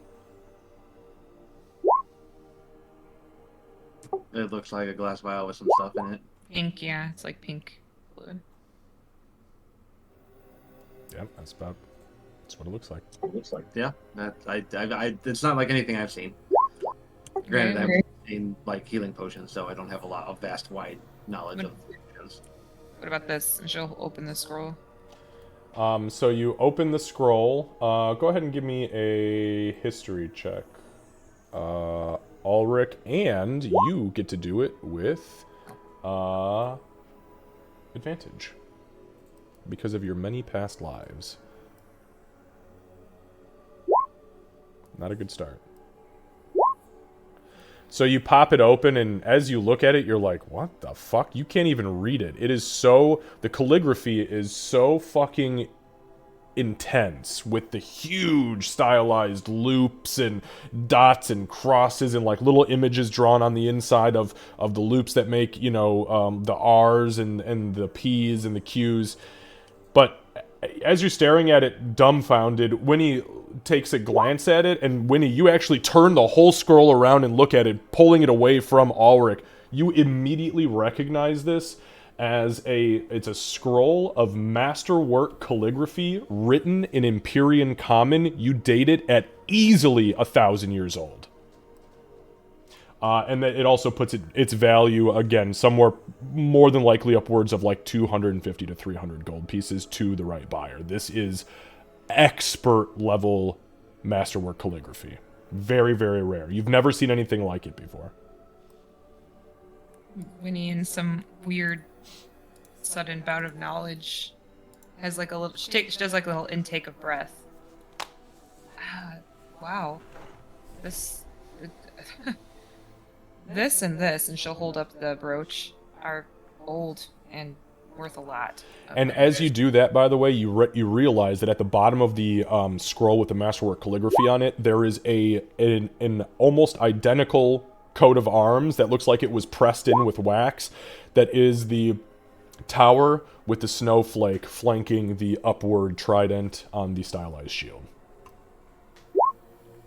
These two combined are worth probably 1,000 gold if we sell it to the right person. I realize it feels weird. I know we don't know what we're about to walk into, but again, we take stuff from everywhere we go, so I'm not sure why we're being weird about this one. That's kind of why I said I don't have a reason, and I don't understand why. I just feel off. I think it's because we're all very paranoid. This isn't a tomb. No, the troll said that they brought everything here. So they made this, so.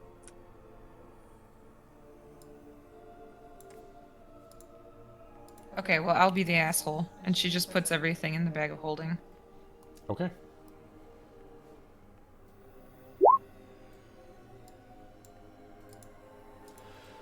So you can add, yeah, it's just a blue drakehide coin purse tooled with blue dragon scales, the masterwork scroll, the potion. You've got the gold, 50 gold, 900 silver, 1500 copper, and 2 diamonds. You can easily value each of the diamonds at 50 gold pieces. For your record, if you want to just tally those up, because we know that diamonds are in constant need here. And then the brooch. Okay. And she'll look at the people in the room and say, I know this is kind of out of character for me, but we're not only doing this for ourselves, and anything we can bring back to the people who are ready to die for us, we should bring back to the people who are ready to die for us. So, assuming we make it back.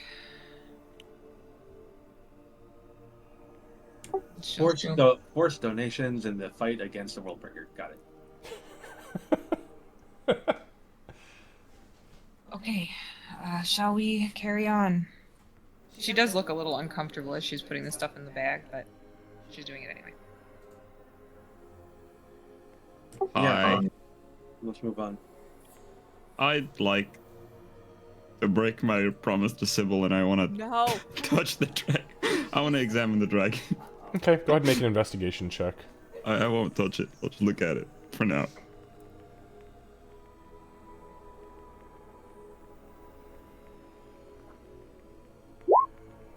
I'm upset. That was a 20 for a second. So, what, yeah, welcome to me every fucking Sunday game that we play. I'm like, no, it says 20 on the fucking die, and it's like, you rolled a 6. Man, fuck you. No, mine says 2. It's just, it was 20 for so long, and then it rolled over. Yeah. Okay, so, yeah, you look at this thing, it's a fucking red dragon head. It's big. It was big when it was alive. It's big when it's dead.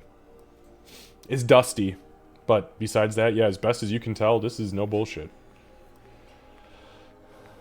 In that case, I think more out of reverence than you think Gartok would kind of just clean off the dust.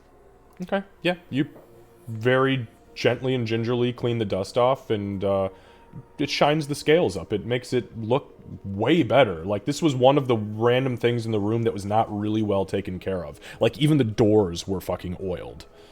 So, yeah, no, it looks good. I know you were waiting for me to tell you to roll a dexterity saving throw, but no, it's not. It was more of a, the dragon now looks at you. No, the eye, though, every once in a while you, like, peek back in the other room and the eye is still staring and blinking awkwardly at the empty doorway. I'd like to think that every time he does, Gartok blinks back at it. See, winking. Okay. What would you guys like to do? I think at least Winnie, unless somebody stops her, would start moving back toward the secret staircase. Better. Yep. Emek, did you hear anything while you were in the room? Did you hear anything coming up from the staircase or anything? No.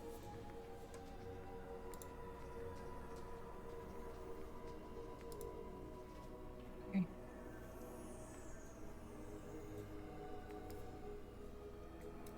Alright, so, you guys re-enter the room, the absolutely lavishly decorated bedroom, with the, remember, this is the only room that you guys saw a candle in, and not just some blue ethereal flame on a sconce. The mirror is there, and the cute little picture of the gnome on the wall, and then the awkward golden skull sitting on the pedestal. We are at 11:42. This is actually a really good time for us to pause because the baby is getting restless and we need to prepare him for nap. So why don't we go ahead and take 5-10 minutes. We'll say at max we'll be back here at like 11:52, and then we'll just keep cranking out for the next couple of hours, my friends. Sound good?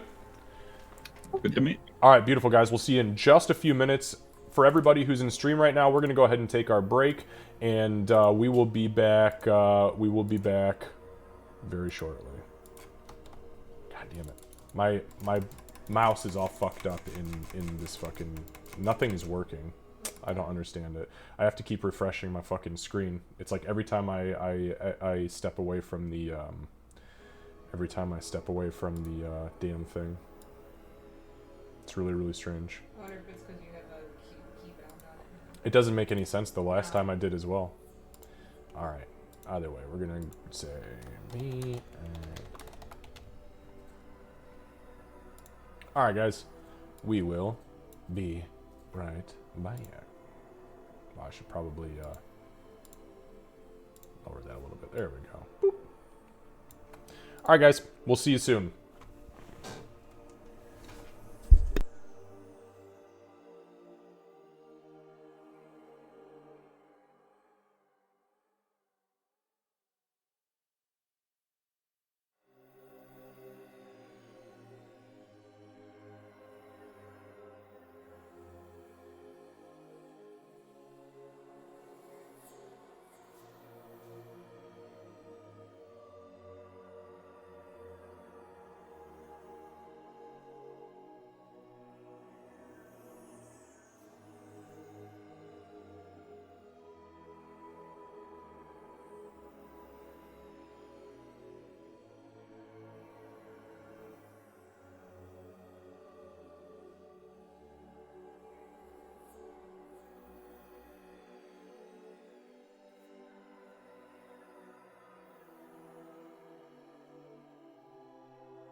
All right, friends of the stream, how are we doing, guys? Sorry, I usually don't talk a whole lot when we're doing D&D stuff because obviously we want to make sure that the players are getting all of the love and attention that they deserve. But we have a couple minutes, so how's it going? Thank you all for hanging out and being with us here today. Hopefully you're enjoying yourselves. It gets weird. D&D sometimes is really wild. And now they're getting ready to do some exploration of a place that they have not been yet, which is even more exciting for me, the DM. Hey! I got a little wad of cash, so I'm giving you a sub because I like you like that. Now I'll dab for you.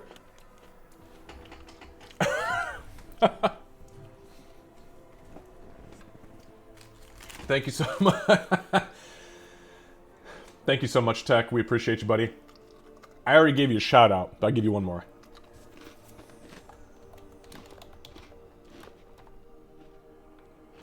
Whoop.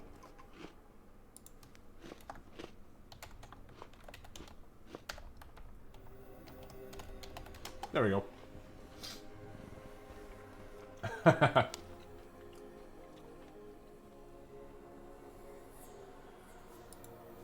Oh, that's okay, Logan. No problem, buddy.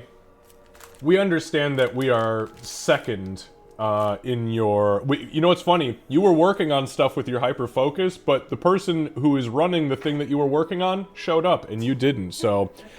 We'll just go fuck ourselves. No big deal. Good to see you.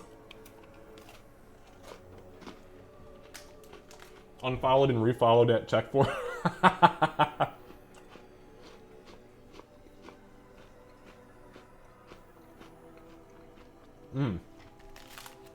So, sorry about the crunching. Hopefully you guys were here for a little ASMR as well.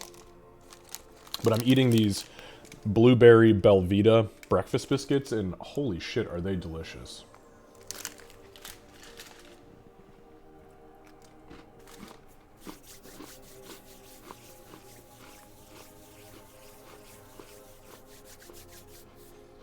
So, just in case y'all missed it, Nerdy Knots beat the Elder Brain last night, so she has finished her over 150 hour playthrough of, oh yeah, no, I would never chew open mouth, that's horrible.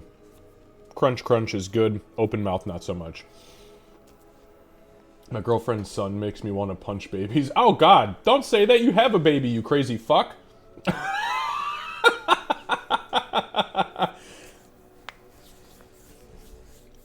It's fine, Logan. No worries, bud. Do your thing. We'll always be here. That's his kid. His girlfriend's son is his kid. Oh, is that what you're saying? Oh! Wow, that's a really weird fucking way to say that. I just assumed your girlfriend had another kid since you have a daughter that I believe is not with her. Give it 15 years and you'll really want to punch him? We've got 3 kids, so we, I don't think I've ever wanted to punch my children. Definitely wanted to give them a swat on the ass once in a while because, you know, they act the fool, but... Oh, she does! Yeah, she does, Candace. She has a 14 and a 16-year-old. Holy shit. You guys are a nice blended family. Yeah, no shit. 14 and a very punchable 17. Why does his face look so fucking punchable? I hate your face. I want to punch it. So yeah, by the way, Nerdy beat Baldur's Gate last night, just for anyone who hasn't been here the entire time. She is now finishing up Hogwarts Legacy. I am still cranking through the expansion content of Cyberpunk 2077. Nerdy Knots and I are throwing around the idea of going back to Elder Scrolls Online when we're done to play the entirety of the story. We have already done, we created, the last time we created characters, which by the way was 6 years ago, we ran through nothing but dungeons. As soon as we could hit dungeons, we were just dungeon runners, and it was boring as fuck, and we only played for like 60 days and quit.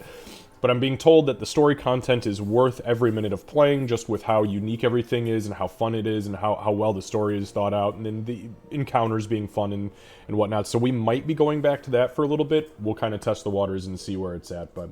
Alright, thanks for the lurk, Tech. Guys, we're back as far as our time is concerned, so The main story is hard to play together. There are many instances that are solo only. Interesting. So that's interesting. That's the reason we stopped playing Star Wars. Yeah, well, Star Wars and Final Fantasy. Yeah, that's true. Uh-huh. We tried Final Fantasy. We got up to the point where you have to go solo in Final Fantasy, and we're like, well, that was a giant waste of freaking time. Yeah, maybe we'll have to rethink that again then. Arcade 2 should be coming out this year, so we'll Oh see my what happens gosh. with that. I really hope it's good. I want to play it so bad. It's so dangerous. All right, friends, we are back. We are back. So,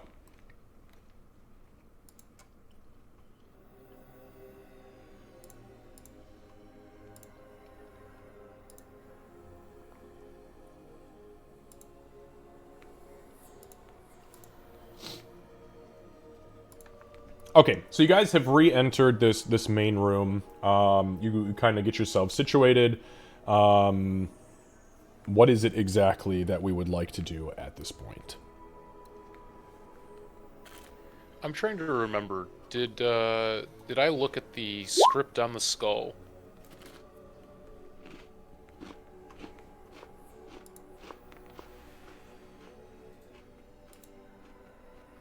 Actually, yeah, wasn't it you who identified the script on the skull? I was feel it like I Casey? did. It was one of the two of you. Let me go back up in my log here. Oh, damn it, I have to... It'll log me out if I do it. It's going to try to pull me into... Damn it. Yeah, no worries. I think Yeah, I I'm used pretty my sure you Eyes did. Of the Runekeeper. I'm positive you did it. It was like the literal translation of what the actual runes were, and you identified them, I'm guessing, as arcane runes, and it was enchantment and... It was enchantment and divination.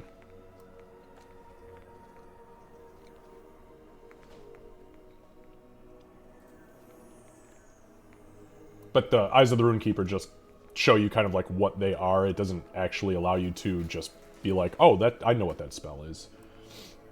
Right. Definitely magical, though.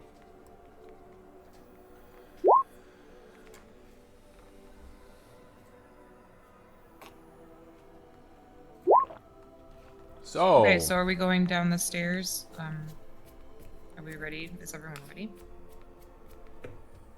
Ready as I'm gonna be. Okay, so if that's what you're doing, then who's taking the lead? I probably should. Okay. We'll go next.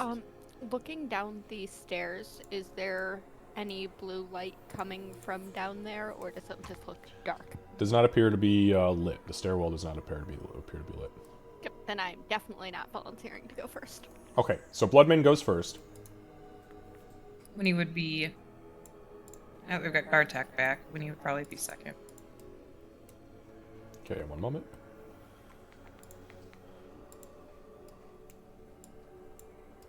Well, F5 worked. Thank you. I said don't push it. Well, I pushed it.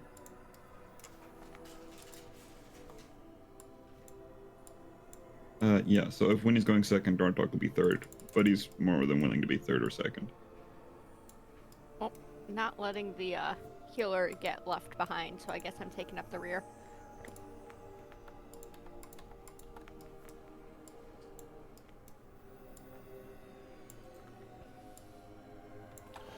Okay, so it's a little cramped down here. As the stairs come to an end, you find yourselves in a dank, mildew, and mold-laden chamber lit by two ethereal blue flames. On the southern wall sits a 3-foot-long metal rod, which hangs a set of lanterns. A wave of adrenaline washes over you momentarily as you feel static electricity begin to swell around you, causing all of the hair on your neck and arms to stand on end. Very momentarily, but very noticeable.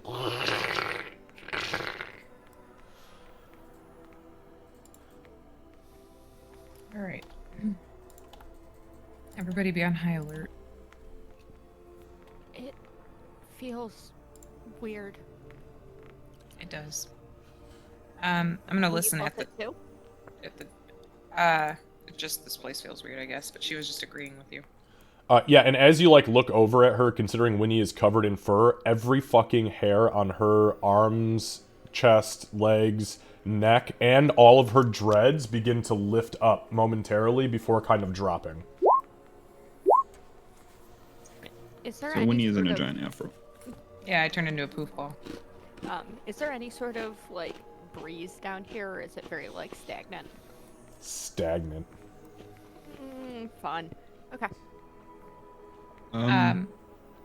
Sorry, can you say that again? My Wi-Fi died after you said something about like there's lanterns, and then I came back to Winnie as a poof ball. Sure, I'll read you the descriptor again. As the stairs come to an end, you find yourselves in a dank, mildew and mold-laden chamber lit by two ethereal blue flames. On the southern wall sits a 3-foot-long metal rod on which hangs a set of lanterns. A wave of adrenaline washes over you momentarily as you feel static electricity swell around you, causing all of the hair on your neck and arms to stand on end. Obviously, for you lizard folk, that doesn't mean anything. This air seems static. Yeah, when he turned into it, you would see when he's for like, when he's going to step over to the door and just listen at it, see if she hears anything on the other side. Okay, perception check. 15. 15. You, you don't hear anything. It's quiet. The door does not have a locking mechanism on it, but it is closed. Okay. I don't hear anything, but it doesn't necessarily mean anything.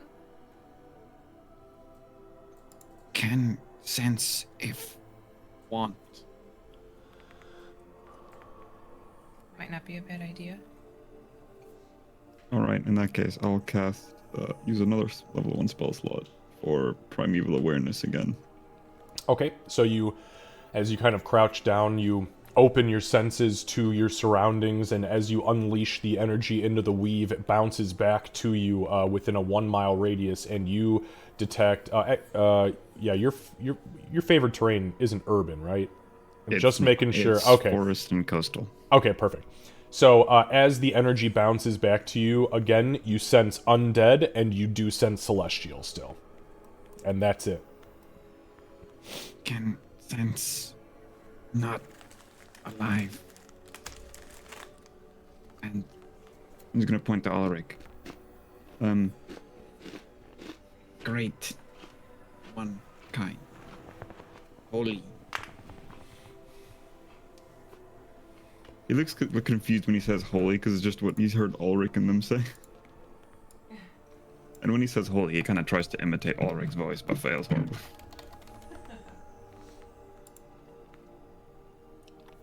That might just be me.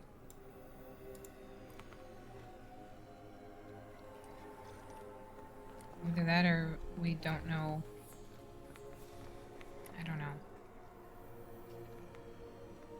Well, onward, I think, huh?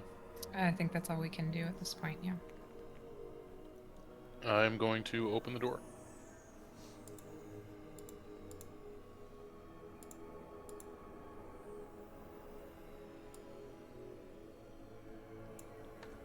Okay, you open the door, and in front of you is a 10-foot long by 5-foot wide hallway that leads to another closed door that also does not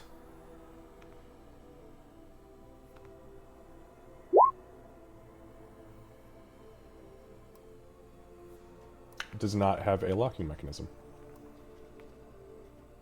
Okay.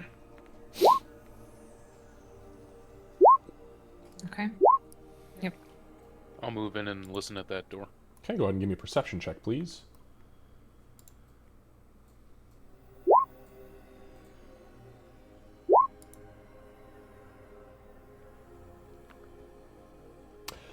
Yeah, no, you're confident. You don't hear shit on the other side. Alright, I think we continue on.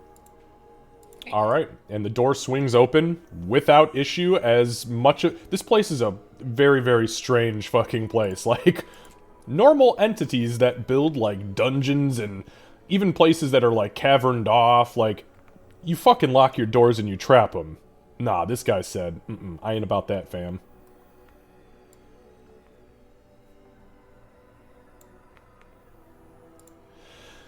Okay, so the door swings open. This chamber, much like the last, is pregnant with static electricity.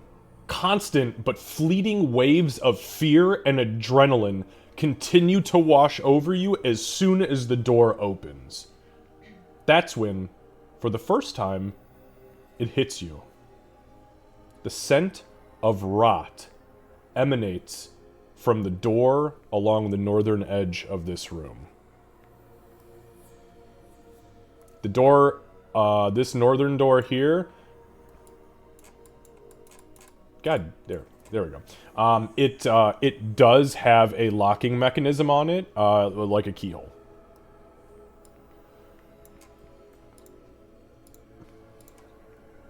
For the record, making a specific note of it, when the smell of rot hits, I'm going back to my not breathing thing. Understood. Okay, that's pungent. I want to go up to what appears to be a window. So they're not windows. Oh, Sorry, okay. I forgot to take them out when I was building the fucking rooms. I was stupid. But it's just walls. I get it. Dungeon Alchemist be Dungeon Alchemist. It's like, if I don't fine tooth comb it, I go fuck myself. I was like, uh-oh, I think we're underground, yet there's a window here. I'm a little concerned about that. Welcome to the fine. Underdark, assholes. There's just, tunnels made by giant worms. It's cool. Anyway, you'll probably hear from behind as you guys walk forward. Not alive. Maybe in there. Yeah. Gartok's gonna basically unsling his bow again. Okay. Yeah. Pop an arrow out of the magical quiver. Yeah, Winnie will be getting ready for combat too, just in case when we open this door or something comes running in.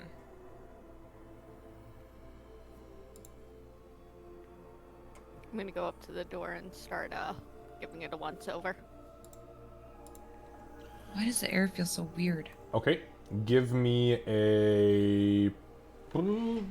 Smell bad. Give me a perception check for the first look. So the door doesn't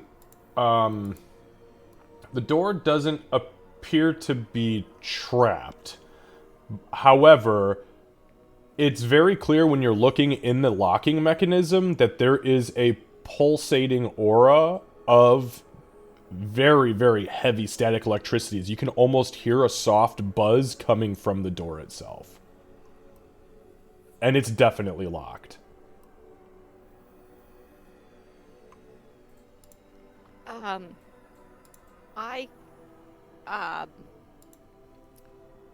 So I can probably get that unlocked, but there's a chance that I'm going to get zapped if I do. Okay. I can try, but you all might want to not be standing anywhere near. You didn't need to move that quickly. As she fucking sprints out of the room, she's like, nah, I'm good. I like my fur. I've lost it too many times. Ulrich, do you have any words of... Yeah, guidance. That's close wounds, Ulrich. Oh, yeah, that's right. My bad. Wrong schematic component. You'll also feel Gartok's hand hit your back as he says some things, and you get protection from good and evil. So she definitely, again, she startles a little bit because she wasn't expecting that one. And then just, thank you, I think. Okay, so protection from good and evil. So you touch Sybil, and as you finish your incantation, you kind of pat her on the back, and there is this very thin, almost gray barrier that kind of shifts over you, and it very silently vibrates, and you see Gartok kind of standing there, and you see his hand shaking ever so slightly as he's maintaining concentration on it as you approach the door. The yellow dot's concentration, right? I didn't just... That is correct. Yep, thank you. Okay, yeah. Okay, anyone who doesn't want to risk getting electricity backlash, probably get out.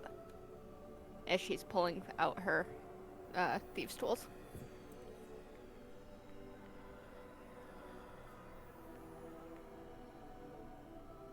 I know what call lightning can do, so I'm staying the fuck over here. Okay. Yep.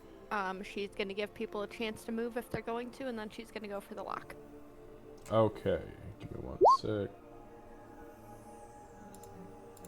Okay, so a 23 plus 1 is a 24, and you are rolling with disadvantage. Oh, okay. As the metal picks touch the lock, the static 24. electricity begins to vibrate through the picks. I mean, aggressively. You feel it kind of creep up your fingers, and it actually begins to burn and sting. But you manage to successfully retch the adamantine pick upwards as it grabs one of the tumblers, and you grab the actual locking hook. And as you pull that forward, you hear a soft click, and there's like you can actually all hear like a single snap, like static electricity, like when you rub your feet on the carpet and touch somebody. It's kind of like this loud snap, and as you pull the tools out, the door kind of slightly opens.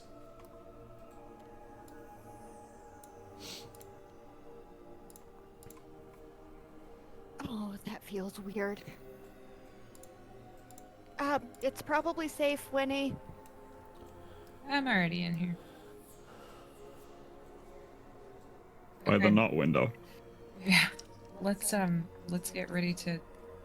Can you see anything?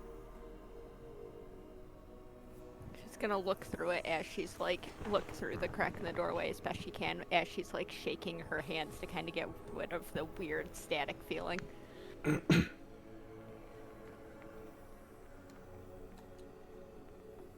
You were probably the wrong person to ask.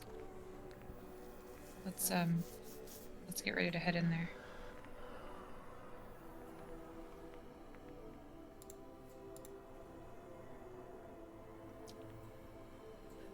Okay, is everybody ready? Yep. I think so. Winnie takes a big breath before going in there since she knows it stinks really bad. All right. And as the door swings open, there's a little 5-foot hallway that leads to a closed door. This closed door does not have a locking mechanism. Gotcha, bitch! I feel like you added hallways after. That extra 5 feet was just there to spite us. I don't like that was the first real preventative measure we've seen. She's gonna step forward and peer and look for any potential mechanisms in the walls, floors, etc. without going in. Checking for traps, is that what you're saying?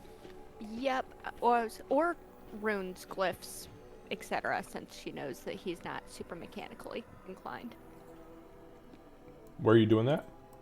I am standing at the entryway to the room without going in and looking into that 5-foot area. Okay, make a perception check. Okay.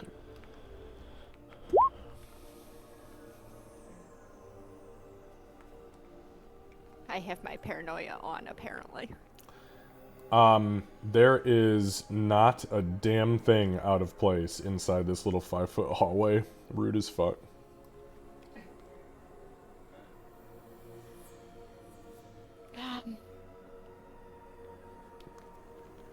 Okay. I don't see anything, but I also... She just stops mid-sentence, throws up a hand, and goes back to her spot. Okay.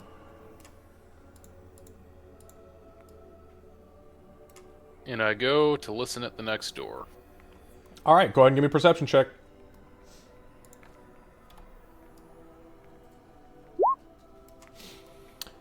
You absolutely, 100%, with confidence, hear the sound of something heavy scraping across stone and metal. You also hear a very soft bubbling sound from the room ahead of you. Okay, I'm relaying that information. Okay.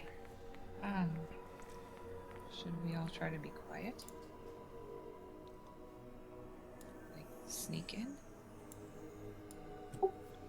As the giant beacon of light in the room, that might be a little hard, but I'll try. You go last.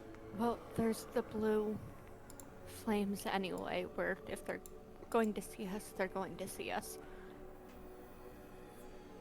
Alright, well, let's get ready then, because this is gonna have to be fast. She's not wrong about that, by the way. There is a torch in this hallway. Mm-hmm. Or, no, there's torches in the room below you. Sorry, I was looking at Bloodmane's new fancy cold resistance icon. She's going to have a hand on, the foul blades. Okay.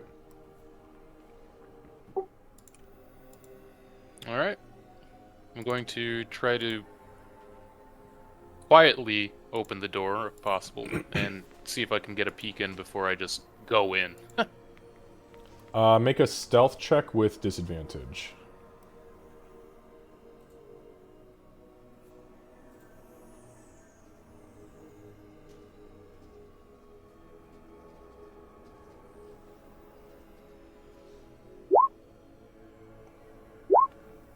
Okay, 11. Give me a sec.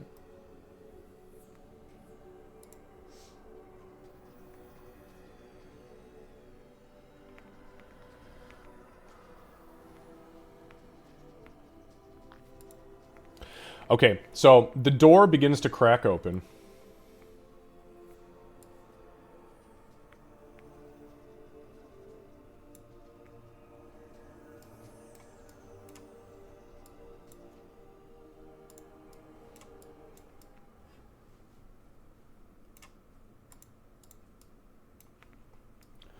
Sorry, I had to zoom out. The icons are throwing me for a loop.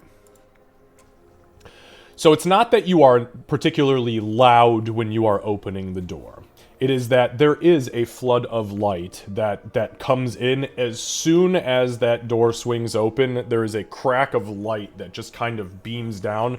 The entirety of this room is also illuminated, and it appears that you've been expected.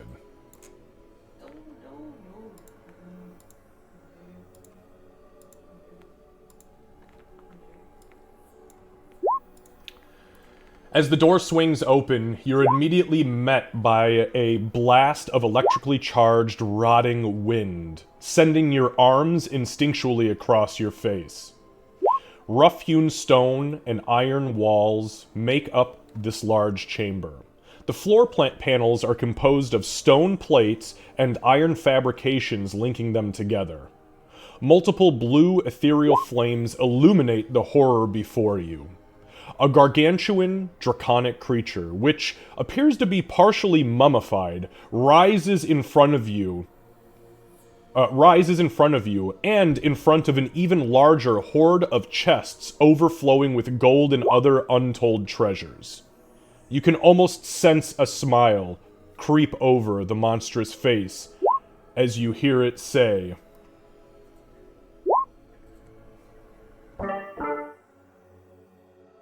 "It's about time." The creature then begins to lunge forward. Give me one moment. I like that initiative. Can I keep it? Nope. Alright, go ahead and click on your characters. Everybody go ahead and roll for initiative.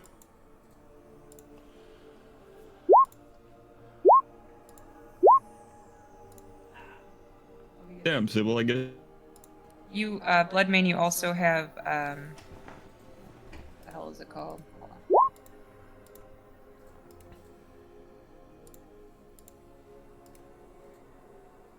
How long does that last, Candace? Gift of Alacrity is 8 hours. 8 hours. Yeah. Oh, that's what I had that haste symbol on you for. So it gives you a D8 to your roll.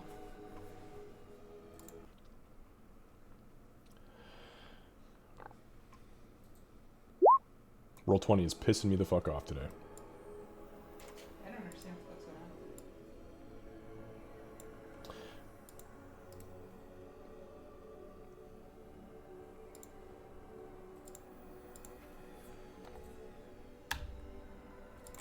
All right, so Bloodmane.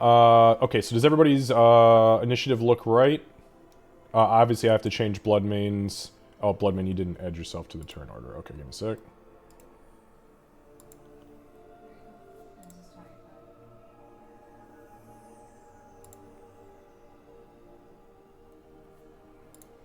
Did my initiative roll come through? It did. It came through, but if you don't select your token, then it doesn't populate on the turn order. So Yeah. I had to Oh, add my you. bad. No, it's Okay. okay. It just it was quiet because I had to do some manipulation there. It's not a big deal. Okay. All right. So give me a second.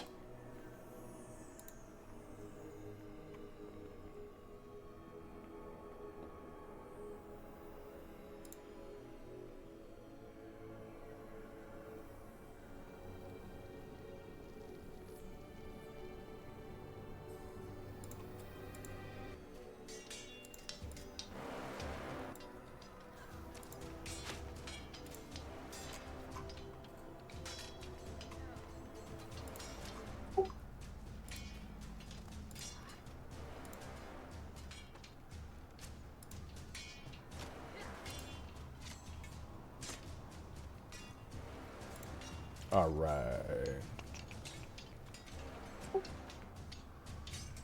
Give me a sec. I gotta manipulate a few things.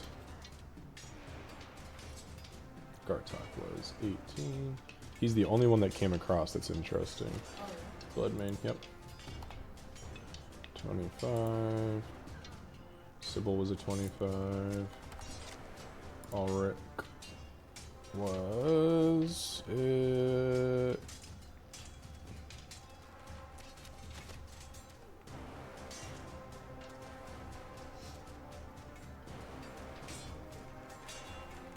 And Winnie, what was yours?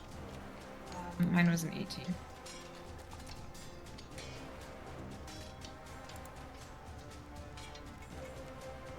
Okay. Holy shit, so we have 2 people who roll with initiative. I know, Candace, yours is because of the alert thing.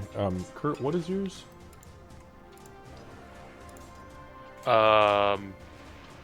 With why I roll 2?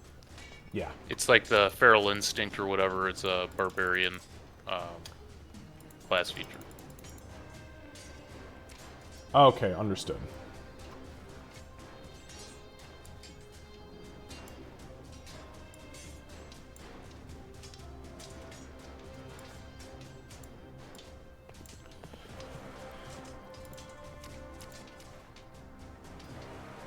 Okay, so just a couple additional descriptors, okay?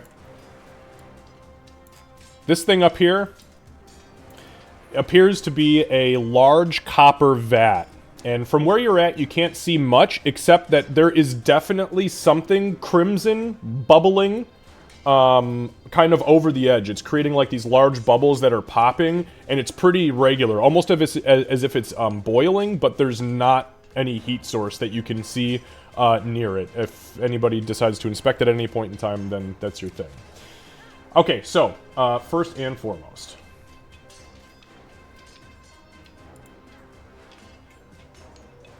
Bloodmane.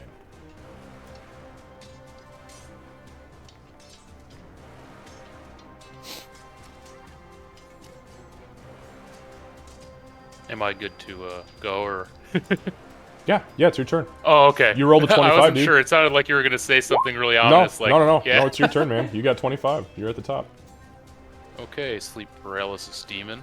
I am going to use my action to cast mirror image.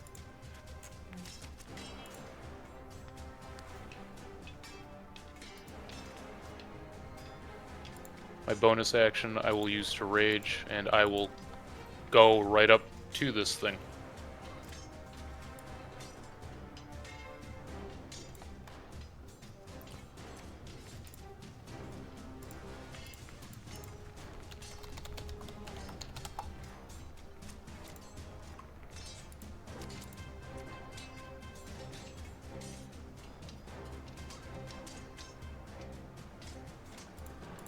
Okay, I think I got all your tokens on there. That's a lot. So you, as the door swings open, you begin the incantation, and as the incantation takes hold, you guys see Bloodmane step into the room, and his body, like, vibrates momentarily, and then splits into 3 additional beings, which all begin to copy exactly what he is doing. He then gets really quiet, takes a deep breath, and begins to walk towards the beast. That's all from me. All right, Sybil. Yep. Mechanically, I'm taking a move action and then my bonus action to dash, so that I can swing on this thing. Descriptive-wise, she goes very Genasi, as she just takes off kind of at a light-footed, half-run, half-dance into this room to go to try and stab. Okay, Sybil, as you as you bolt into the room, you run up and kind of to the northeast of Bloodmane, and as you glance, just even momentarily, over at this large crimson vat, you can see inside the vat, floating at the very top of it, is an extremely emaciated, almost dehydrated-looking body of a gnome with a long beard that hangs down to about his chest. He's only wearing a loincloth, and he has tattoos all over his gross, jerky-looking body. Eyes are closed, and the crimson liquid that is bubbling up and around the body is also making a small collar around his neck, wrists, and ankles, and is actively spinning and churning in this crimson liquid. I hate it. For the record, after this I will still have 15 feet of movement left, but I'm ignoring the desiccated horribleness over there for now to try and stab.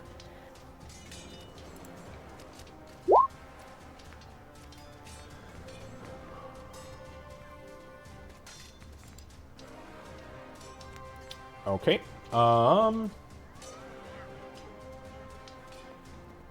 Yeah, 21 absolutely hits. So it is immune to sneak attack, so it takes 7 points of piercing damage. Well, I hate it. Okay. So that's all I'm gonna do, and then I'm going to backpedal since it can't take an attack of FAP on me because I swung at it. So I'm going to do that, and that'll be my turn. She's moving like the breeze, hopefully. Alright, as you end your turn, it is going to use a legendary action, and it is going to attempt to tail attack you as you are moving away from it. Well, actually, I should say as you end your turn, because it's not doing it as a reaction to attack you, it's using a legendary action, so 5, 10, 15. Actually, give me 1 second here. I just need to check its distance.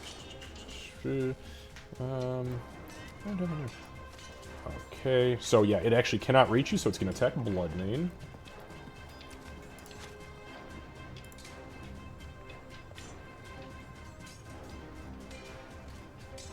Sorry, Bloodmane, but that's absolutely for the best. Okay, Bloodmane is a 9, so if you have 3 duplicates, you must roll a 6 or higher to change the attack to a duplicate. Okay, perfect. So you did roll higher than a 6, which means it attacks a duplicate.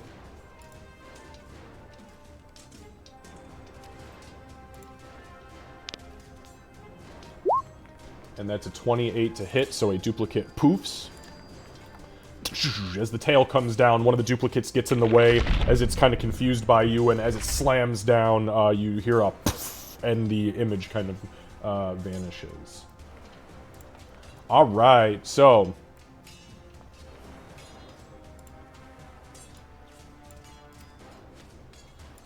God damn it, it's gonna make me fucking refresh my page again. Guys, this is getting so aggravating. I don't understand why it's doing that to you. It's every single fucking time. Actually, you know what? Give me a sec, I'm gonna test a theory.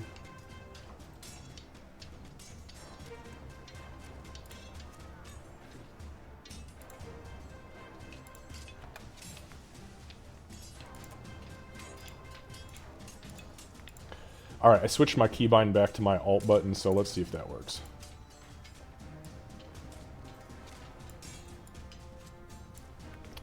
Alright, so.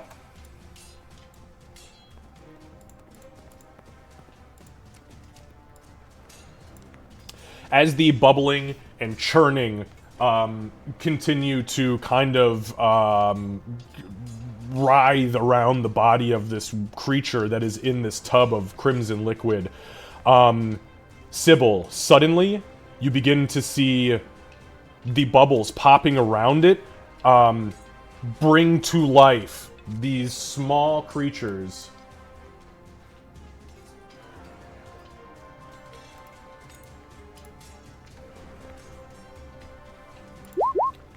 That look like this.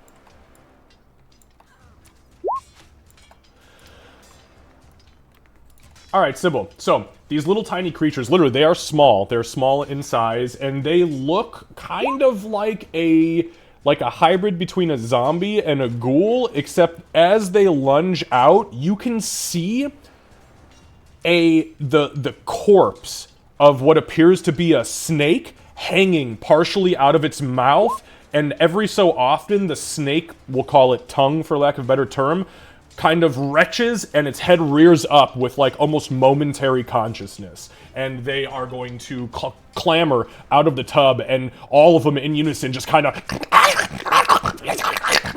are all on top of you suddenly, all 8 of them.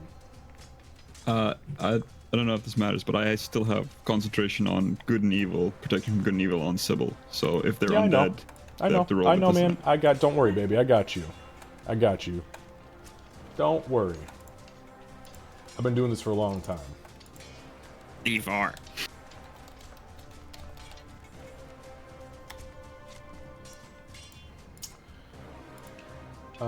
Okay, so...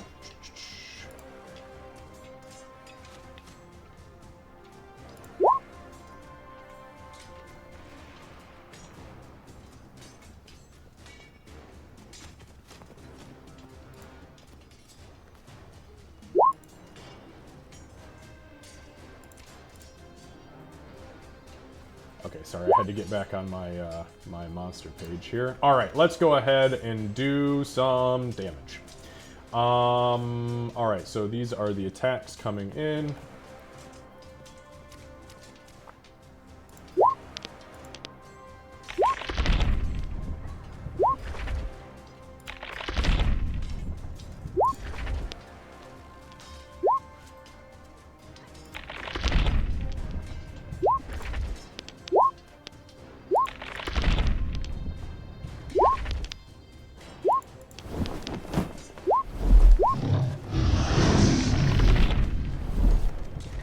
Okay, so there are 8 of them. The first one attacks, and with the protection from good and evil, its hand kind of hits the gray barrier and cannot penetrate. That was a 10. The second one, the low, was a 14. Again, misses. Second one, or third one, is a 6. Also misses. Lucky you, the... Oh, wait, no. 1, 2... The second is a... no, the low is... Oh yeah, the low is a nat 1. Okay, that one fails. But the second one, the low, is actually a 23, but you got saved because the alternative was a nat 20. So that's 1, 2, 3, 4, 6, 7... I'm gonna go ahead and uncanny dodge on the first one that hits me. Use my reaction. Okay, give me a second. I'm not there yet. You still had 3 other attacks. So the next one. So we had 1 hit. The next one is, that's 1, 2, 3. So there were 2 that had nat 1s, I swear to God, as the disadvantages, and then the last one was a 10. So you are only hit by 1. I need a Constitution saving throw, please. Okay. 20. Okay, 20 is a successful save, so don't worry about that. You take a total of 7 points of damage, reduced with Uncanny Dodge to 3. Alright. Well, that's their turn. Gartok. 1 second. I just want to make sure I have extra attack area. There we go. Because I know for Bonk and I don't. So. Not yet. Not yet. So I will run in. Gartok will kind of go in 5, 10, 15, sorry, 20 to this corner. give me just 1 second, buddy. I'm going to use a legendary action since those creatures just finished their turn. It's going to use an additional tail attack against Bloodmane. So we're going to roll a d20. That is a 20. Must roll higher than an 8 with 2 active, which it does successfully. Let me make the attack. The attack is a 28 hit, which means another duplicate poofs. Alright, okay. This thing's, hey, it's fucking saving you. Alright. Sorry, Gartok, now it's your turn, bud, sorry. Okay. So taking back the 10 seconds, rewinding, and then moving back the 6 seconds, sorry, that's what I meant to say, back to the corner, and seeing the dragon, I'm gonna cast, oh wait, hold on, let me check that's concentration. It is. I will not do that. I will use... I should really scroll faster. Got about 5 seconds. Slayer's Prey on the dragon. Alright, perfect. We know what that does, and that's just your ability for being a hunter, correct? Yes. Okay, perfect. So let's do that. And that. Okay, so you focus in on this thing, and you watch its body kind of pulsate and writhe with electricity as it is kind of eyeballing you. Okay, anything else? Gartok's gonna look at the sword, the one with like the dragon head, and then just for now crouch down on his leg and on his knees and take 2 shots at some of the minifigures around Sybil to help there. Okay, go ahead and give me 2 attack rolls, please.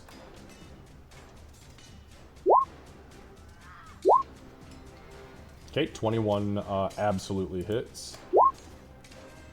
Okay, and the 18 absolutely does hit. Nice. Go ahead and roll some damage.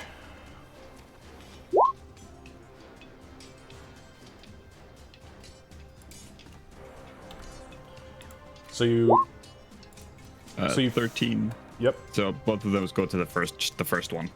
Okay, well, the first one was dead on the first arrow. So the second one goes to the one next to it. And that is 8 total. Yes.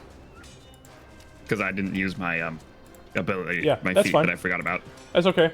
So you fire the first arrow. The one that was just down to the southeast of Sybil gets hit with it and pinned to the floor. It kind of rides around for a minute. As that happens...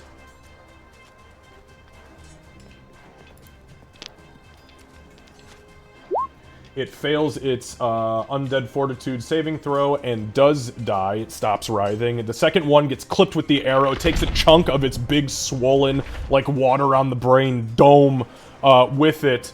And now, as the skull is kind of exposed, there is a brain-like substance in there, but you can now hear the rattle of a rattlesnake's rattle coming from the inside of its skull. Anything else? No, that's all 3 of my actions. So I'm done for now. Okay. As you end your turn, it is going to use its last legendary action for the turn, and it is going to once again try to... actually...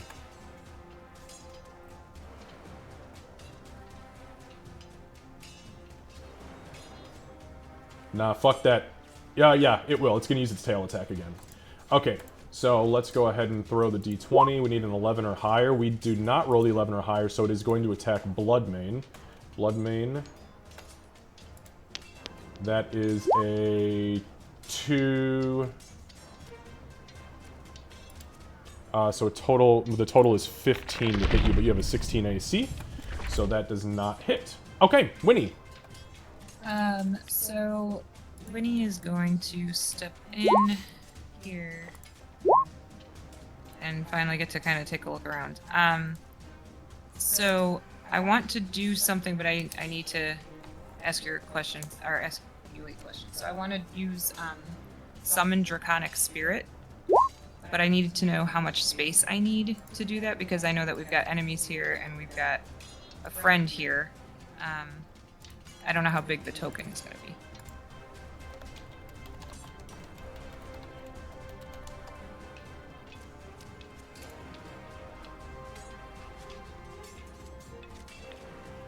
Okay, have you actually opened the spell and looked at it? Because I'm looking at it right now and it tells you the answer within about 2 seconds. The Draconic Spirit stat block? Mm-hmm. Oh, large. Okay. So that's what because this one is bigger than large, right? Oh yeah, that one's gargantuan. Okay. Yeah, it takes okay. up. That's why I've got the little things under it. You can see it's actually a 4x4. Right. Large is a 2x2. 2x2, perfect. Okay, so would I be able to summon it here then? I don't know how much of the this tool is taken up. Yeah. So so I need to know what is it though? Chromatic. It's chromatic. Mm-hmm. Okay. Go ahead and roll a d10.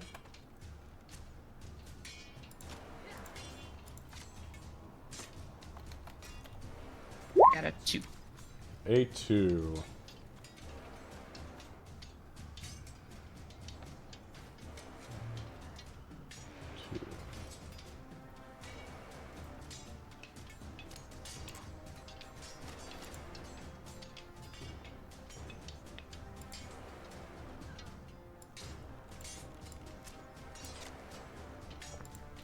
All right, so as Winnie enters the room, you guys hear this incantation kind of roll out from her mouth, and as she does so, you could swear for a minute that she's actually speaking Draconic, but it's a druidic dialect that mimics the Draconic language, and as she snaps her fingers, a gate materializes on the ground near where that copper basin is with the blood in it, and writhing out from it appears this black spectral dragon. As it takes form, it kind of looks to Winnie and awaits a command.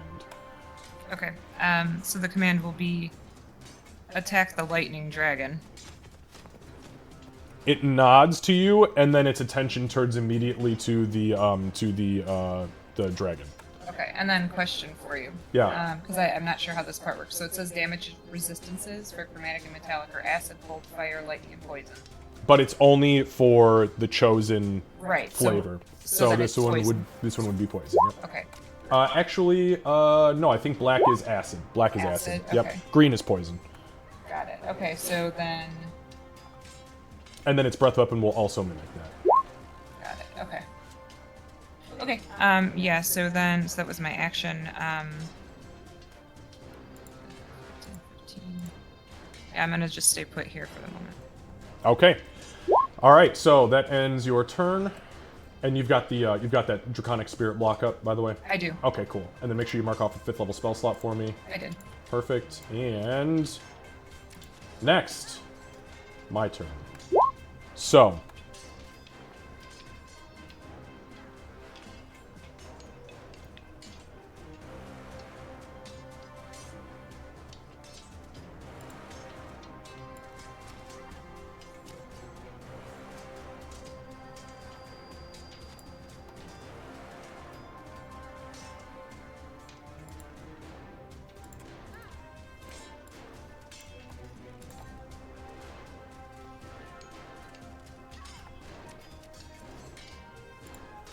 okay, so this entity is going to, all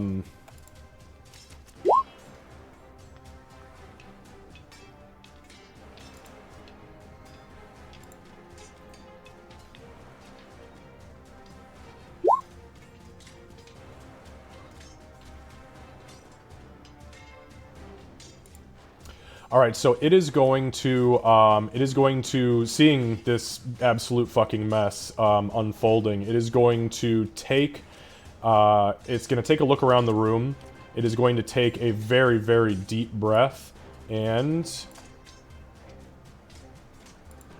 it is going to blast a beam of electricity from its mouth directly at Winnie. And it is going to be a dexterity saving throw, please, Winnie. Okay.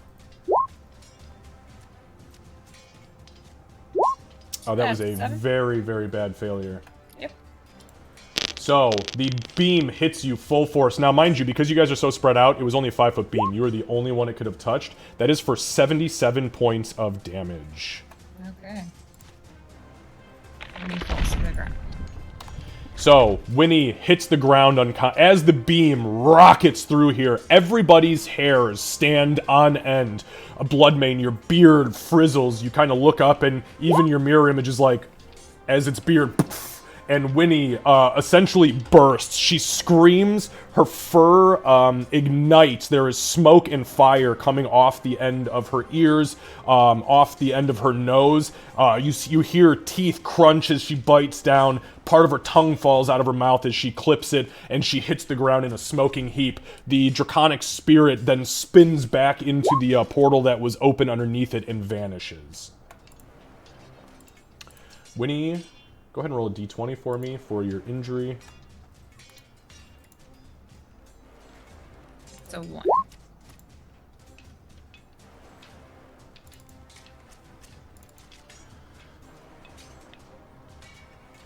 That's not good. You have suffered a brain injury. You have disadvantage on intelligence, wisdom, and charisma checks, as well as intelligence, wisdom, and charisma saving throws. If you fail a saving throw against bludgeoning damage, force damage, or psychic damage, you are also stunned until the end of your next turn. You do require a regenerate to ensure your brain is fully functioning at this point. Can you, would you, at some point... I already got you. Yeah, I already know what you're asking. Oh, actually, you know what? Hang on, I'm just gonna do it like this.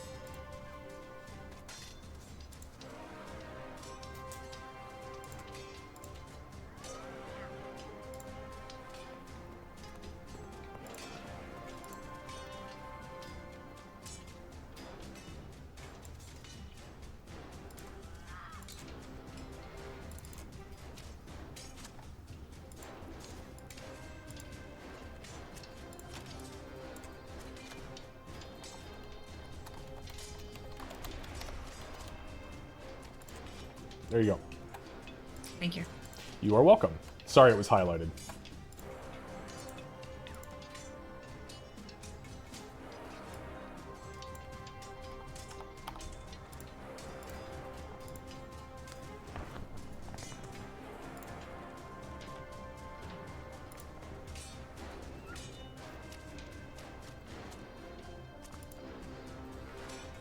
Okay, so that is going to end its turn, and then it is going to immediately burn a legendary action to take a tail attack against Bloodmane again.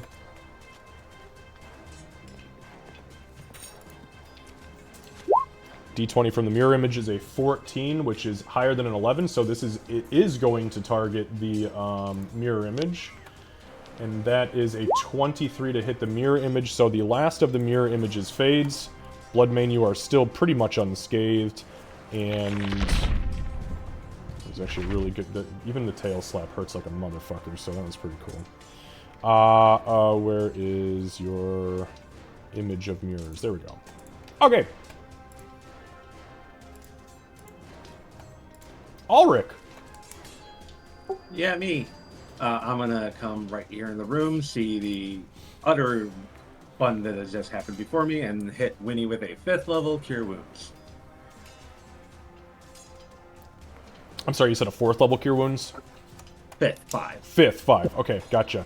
Alright, so you come in. Winnie, as your body, or as your soul is quickly deciding whether or not it's going to stick around for this bullshit, there is a soft and warm golden and platinum glowing hand that as your eyes flicker open and you take a breath, you realize as your teeth regrow and your tongue regenerates ever so slightly so that you can actually talk and cast spells, the Chosen One is here to save the day. That was my next question. Is it a evil creature, CR or higher? What do we currently have your CR set at? I'm looking right now.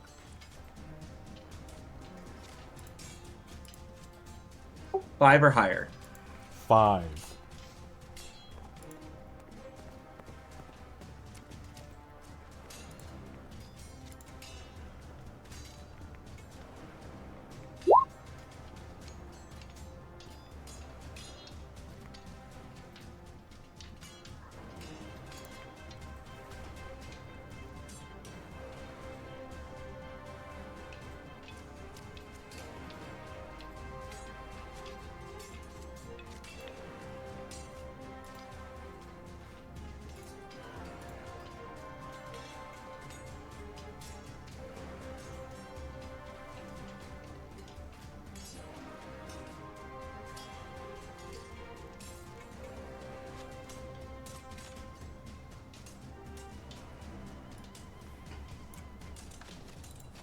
All right, so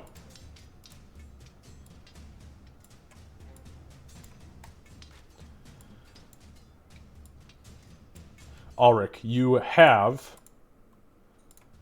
successfully managed to proc your your wings. This entity is much, much higher than CR5. It is absolutely 100% dirty levels of evil. And as you enter the room, you feel the energy kind of wash over you. The wings fly out from your back, and you become a divine beacon of platinum energy. Then with then the healing would be another 7 on top of it for that. Or is it rounded up or rounded down? Oh. Rounded up, so 13, so it would be 7. Extra healing added. Okay. So 30 total on you.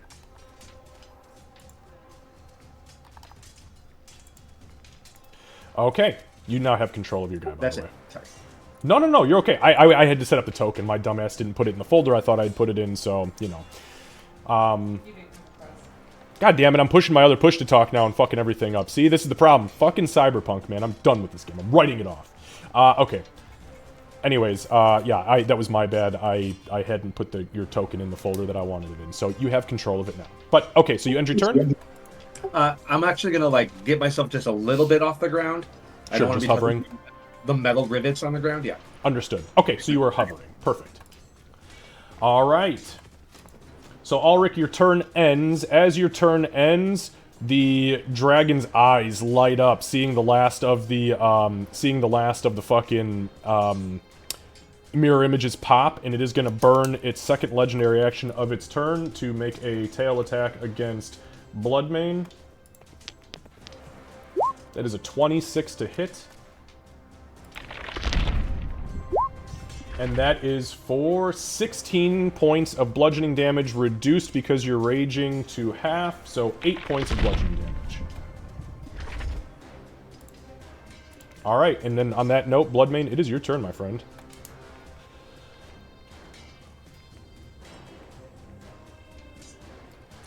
Okay. I would like to make attacks against it. Okay, wonderful.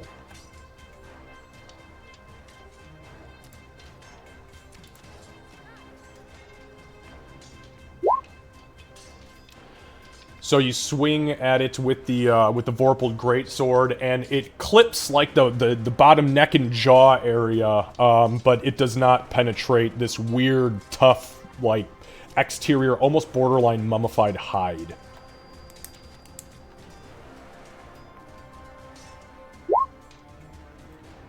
Again, you follow through with the swing, you swoop up, and as it clatters against this thing's jaw, it just does not find weight. Okay.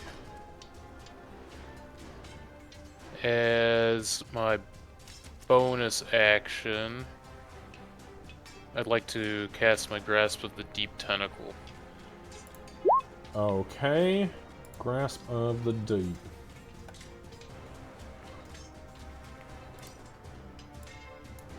Alright, where are you putting it? Yeah, let's go on the left side of my guy here. maybe 2 down. Like there? Uh, Well, I'll tell you what. Here, One I'll up just give you yeah. control of it. yeah. All right, there you go. There you go. Yeah, right there. Perfect. right. Oh, okay, gotcha. I got too excited, my bad.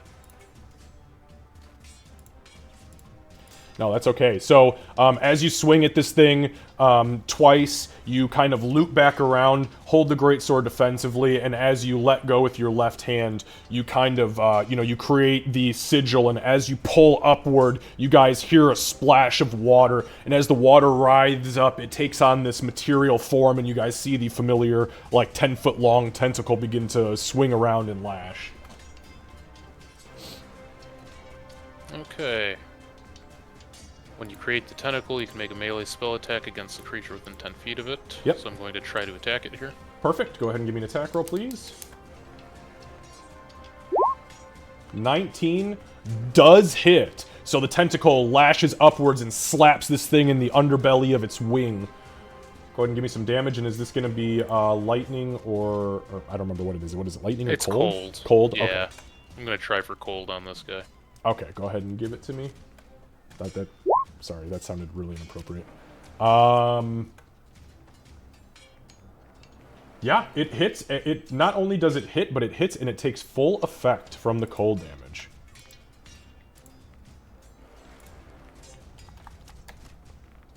All right. Anything else? That is all from me, good sir. All right. As your turn ends, this entity is going to utilize its final legendary action, and it is going to make yet another tail attack against you. Oof, that's a 17, but a 17 still hits. And that is for 17 points of bludgeoning, reduced to 8. Because of your rage. Alright, Sybil, what do you got for me? I'm going to bonus action to disengage. I'm going to move here so I can put my back to a wall and hopefully not get as surrounded. And then I am going to stab at the one that's directly in front of me. Okay.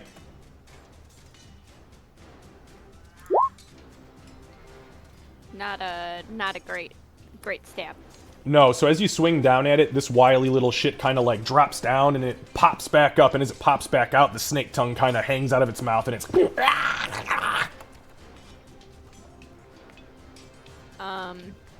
Back to a wall, things in front of me. Yeah, I think that's all I'm gonna do. Okay. Their turn.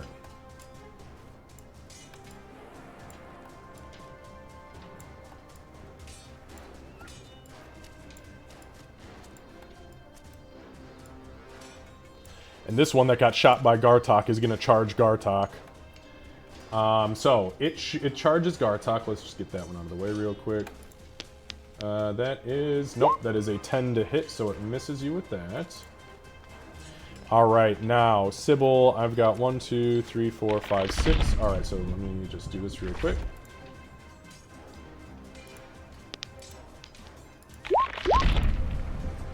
You know, if they weren't tiny little things, this would have been a great strategic location.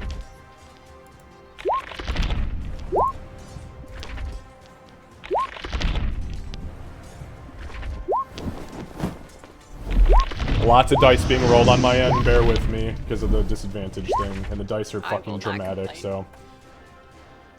Okay, so the first one swings at you, and the low is a 10, so it kind of bounces off of you. The second one were dual 15s, so that does hit you. I'm just going to keep a little tab here of what actually hits you. I'm guessing probably not much. They don't have a very good 2-hit. So that's 1 miss, 1 hit. The second one, the low, is a 7. That misses. Third one is a 9. That misses. Fourth one... This is hilarious. I rolled a nat 20 and a nat 1, so the disadvantage means the nat 1 strikes. And the last one, the low, is an 8. So you are only struck 1 time. Uncanny dodge again. Okay, so you are hit. Give me a Constitution saving throw, please. Oh, we're gonna go ahead and use my inspiration on that. Okay. Go ahead and burn the inspiration on your Oh. character sheet, and I you do still not fail feel it. So you are currently poisoned. However, you also take 9 points of damage reduced because of uncanny dodge to 4. So you take 4 points of damage, and you are poisoned. The poison. All right. You mean Roguesbane? Yeah, no shit. And just so you're aware, poison is disadvantage on all attack rolls and ability checks. So, all right. That is literally their entire turn. I have no legendary actions left on my mans. So, Gartok. Right. Gartok is sees this guy try and attack him, but he doesn't give him that much of a damn. He's gonna, because he has bigger prey. He's gonna toss his drop his bow essentially in this corner, and I guess can I jump over this You can sure fucking try. Yeah, give me the athletics check.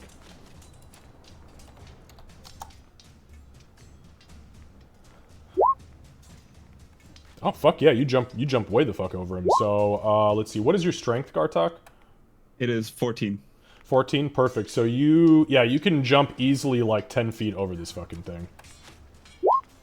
For style, I guess he's gonna step on him and just gonna jump over.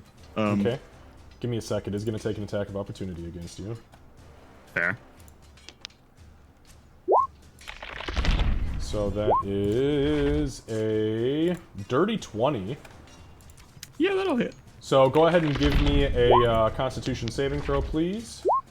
This is versus poison, if that matters to you. I don't think it does for your character, but... No, it does not. Alright, so you did succeed at the poison saving throw, but you do take 8 points of damage. 4 poison, 4 slashing. That's fine. Okay, so you land successfully.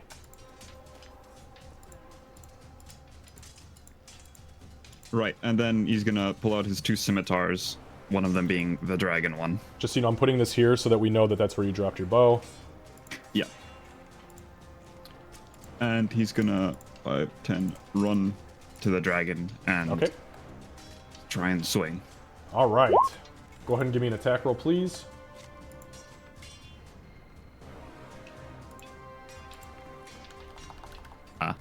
I rolled 26, but it's not showing up. Yep, you There we definitely go. did. Okay.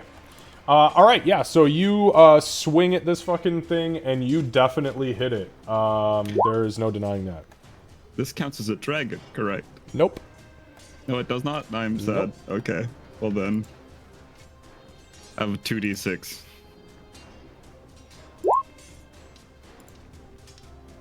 I'm pretty sure if this counted as a dragon, you would have sensed it with your hunter's sense, because it's Oh, well that's within a also mile. true. Yes. Okay, so 5 points of... This is slashing damage? Yes. Okay, it takes full effect, because I believe you were using a magic item. Yes. Okay. So you swing at it, and as the scimitar catches the wing, it cuts like fucking butter straight through a huge ligament holding a piece of its left wing together. All right, I am going to swing again because extra attack is cool. Hell yeah. I will try and swing again is the correct word, as I roll an 11. Yeah, so the 11 definitely doesn't hit. It doesn't do damage. It scrapes against it, but it kind of begins to defensively batter against the scimitar to, you know, not get cut up by the Dragon Slayer scimitar. Fair enough. Anything else? Yes.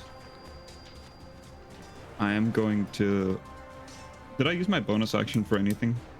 I dropped my bow, and I Dropping draw your my bow is scimitar. environmental. Drawing your weapons is, I'd call it, partially environmental, and your jump was just your movement, so no. All right, then I am going to... well, I'm going to do 2 things. I'm going to action surge. Oh, actually, you know what? Hang on a minute. Don't you do extra damage because you're Slayer's Prey on this thing? That's why it's 2d6. The scimitar's only 1d6. Ah, gotcha. Okay. Unless it's a dragon, then I roll 3 extra I understand. d6. So yeah, you actually did a little extra damage to this thing compared to what I thought, so. Okay, perfect. Sorry, go ahead. I I will first action surge. Okay, so you burn your action surge as you pump yourself up and prepare for another round of onslaught. And then as a bonus action, I'm going to use Fighting Spirit Okay. to give myself advantage on weapon attack rolls until the end of my turn and gain 5 temporary HP. All right, you have gained 5 temporary HP. That's your red bar. And go ahead and make your 2 additional attacks. You guys see Gartok. He's fucking bobbing and weaving. Like, you can hear the Rocky theme in the background.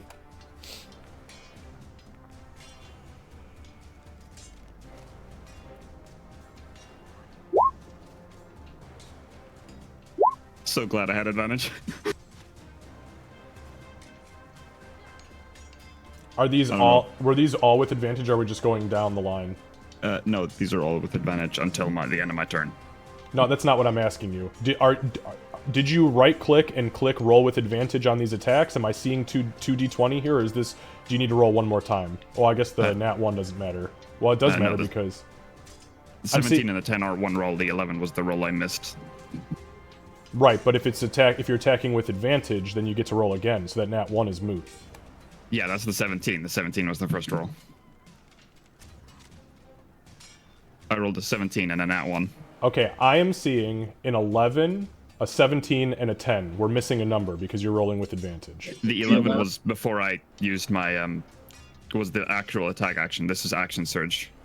Ah, gotcha. Okay, well then go ahead and give me another set of rolls, please. Yeah, just anytime we're doing this, roll them all at once because it just takes too much time to sit here and dick around with. There we go. Okay, so you only hit once. The 17 does not hit. But you do hit once, so that's excellent. All right. Ignore the Slayer's Play. That only triggers once. Once a turn. It's 9 damage. Okay. All right. So yeah, you slash up at this thing twice. The first one kind of batters against it. The second one comes down and again cuts another nice long slit on the already partially decaying draconic wing. Anything else? That'll be my turn. Ulrich, I left you a friend. Winnie. Okay, so Winnie will look at Ulrich and say, "I need more," and then cast. Actually, it'll be, "I need more. You do the healing," and then cast summon. Sorry, I want to say the right one. Oh, sorry, conjure animals. Just at 3rd level for now. Sorry, I didn't mean to send that.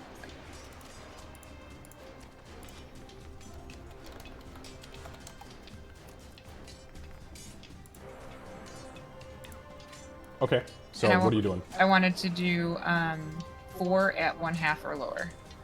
So at 1/2. Okay, roll a d10 for me. 8.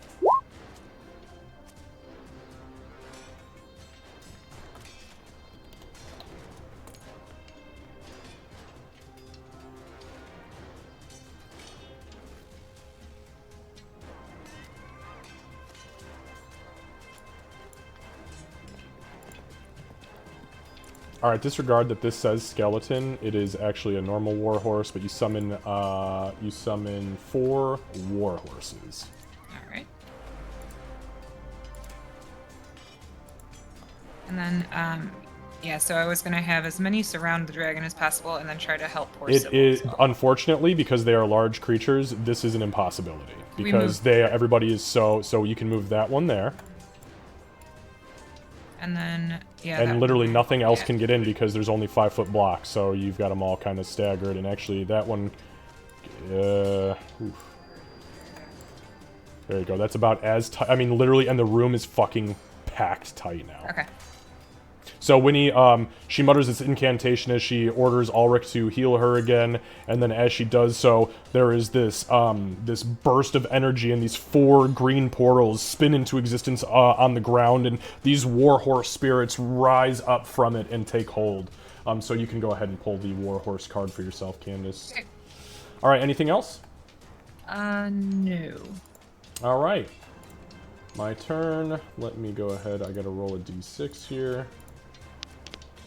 2, it does not get the lightning breath back.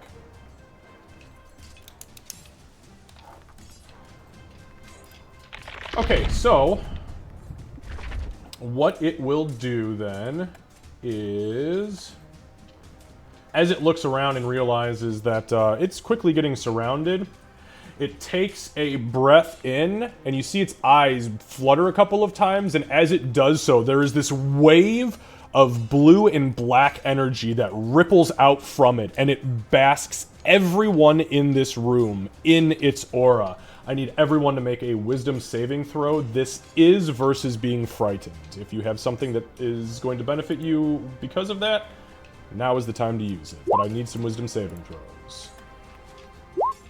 Oh no.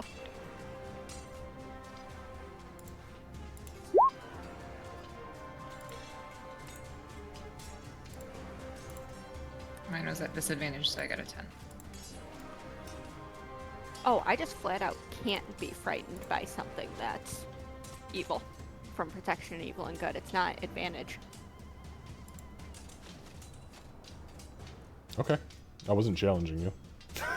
No, that was a pleasant surprise. I also have mindless rage, so I'll be immune to it while I'm raging. Okay, and Gartok, where was yours? Did I miss yours? Oh, 22. Okay, 22 is actually a save. So, Winnie and Ulrich fucking panic immediately. The other little undead critters seem to be immune to it. The wave actually goes around Sybil, and like it doesn't even actually touch her because of the protection from the protection. So yeah, that is that.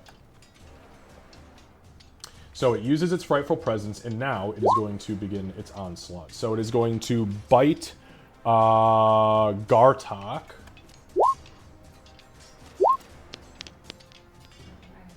So that is a 17. That's exactly my AC, so yeah. Alright, Gartok, go ahead and give me a Constitution saving throw versus your concentration.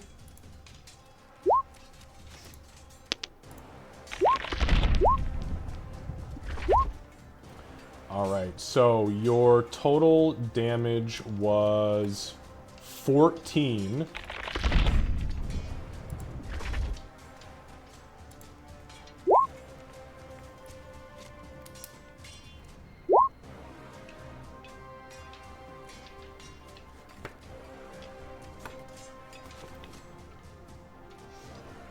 And unfortunately, Gartok, you fail. And the protection from good and evil fades.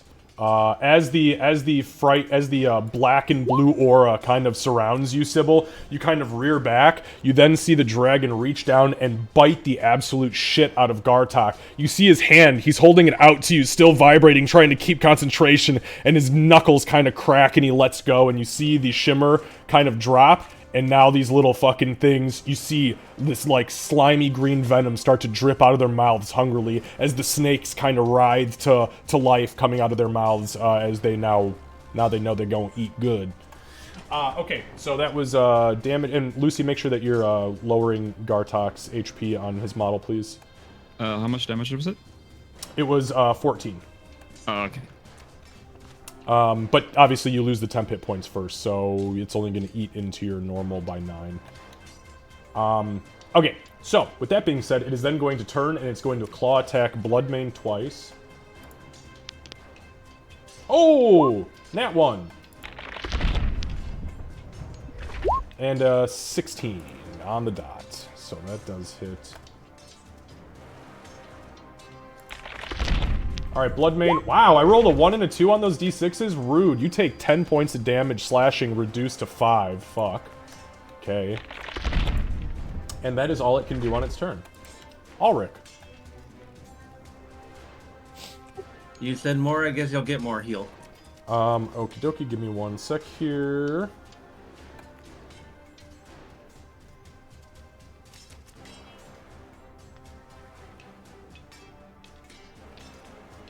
Okay, so you're gonna drop heal. What is that? Level 7? Or 6? 6? Okay.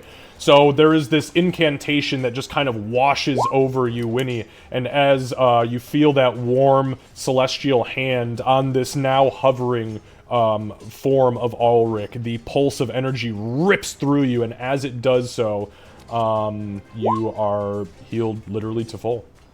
Thank you. There's another, 6 on top of that, but I don't know if you need it or not. No, you No. overhealed her by like 20-something points. Yes. I just need 3 or so. That's alright though, hey, that's not a bad thing. Alright, anything else, Ulrich? I'm gonna look at this little thing that's sitting next to me going, great. I forgot it was there. I mean, it's not there. Don't just forget about it. It's not there. I see it. No, you don't. Alright, so back to the top. As the turn is going to shift, it is going to use 2 legendary actions, and it is going to use its wing attack. I need Gartok and Bloodmane and Winnie. I need 3 of your horses to roll dexterity saving throws, please.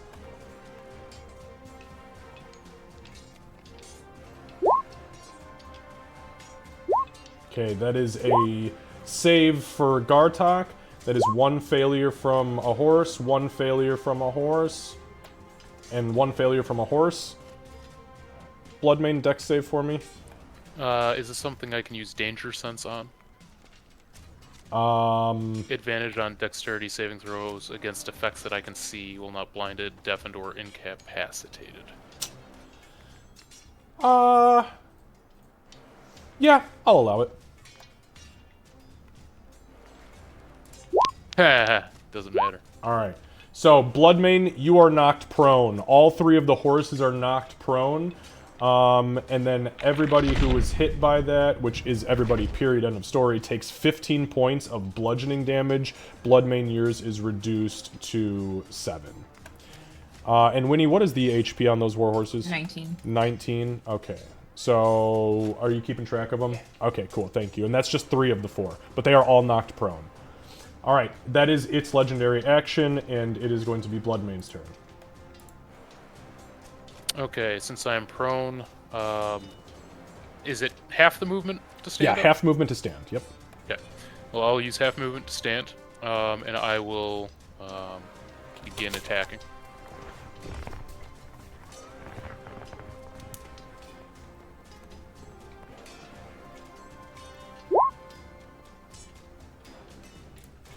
Okay, a 23 absolutely does hit.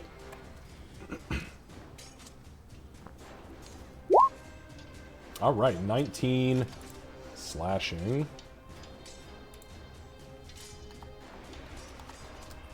Okay, it cuts deep and it seems to take full effect from the magical greatsword.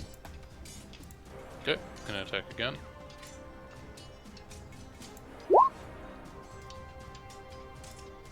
Let's see, so that was 19. 13, a 13 does not hit. Okay. Bonus action will be the attack for the tentacle. Okay, perfect. And that is a 13. 13 also does not hit. Alright, that is my turn. Alright, so a partially successful onslaught of swings from Tentacle Man and his friend, also Tentacle Jr. We call him TJ for short. I'm done. Okay, your turn ends. It'll use its last legendary action for the turn before Sybil takes hers, and it is going to tail attack Bloodmane again. That is a 17 to hit for 12 points of bludgeoning damage, and that is reduced to 6. Sybil. Okay. I know friendly pass is a thing. Can I get through the horse squares? Like, can I get over near Ulrich and Winnie? There is a large copper tub that is currently blocking your path, and you are surrounded by 3 creatures, so no. Okay. Okay. Yeah, you're kind of stuck. I mean, you can always... I mean, unless you've got a way to move or if you want to levitate out, you can, but... Okay. Okay, just gonna say... no, I'm just gonna take my action to dodge. And that's... I'm not gonna do anything else. Yeah, perfect. So with the dodge action, you are going to have advantage. Actually, I believe everything has disadvantage on attacking you. I'm making my own protection. Yeah, I mean, the dodge action is honestly not utilized enough, so... okay, cool. And...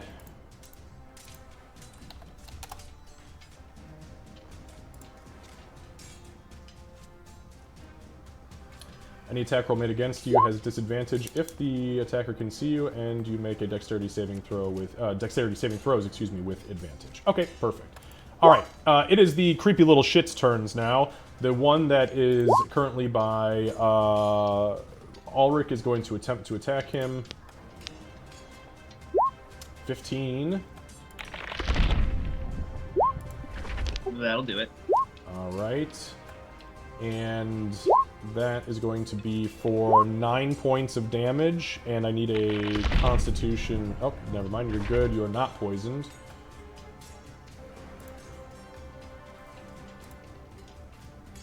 Alright, now I'm going to start throwing some dice. Bear with me one moment. I got a lot of these, so just give me a moment for the attacks on Sybil.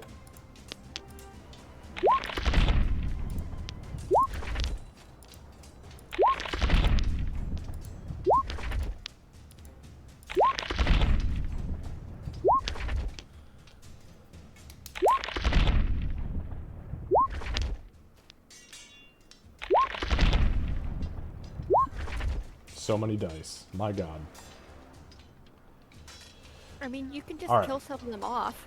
So the first one... no, that's your job. So the first one's low is a 13, so that is a miss. You dodge. Second one low is an 8. You dodge. Third one low is an 8. You dodge. Fourth one low is a 7. You dodge. Fifth one low is a 9. You dodge. And that is leaving me with one more. Oops.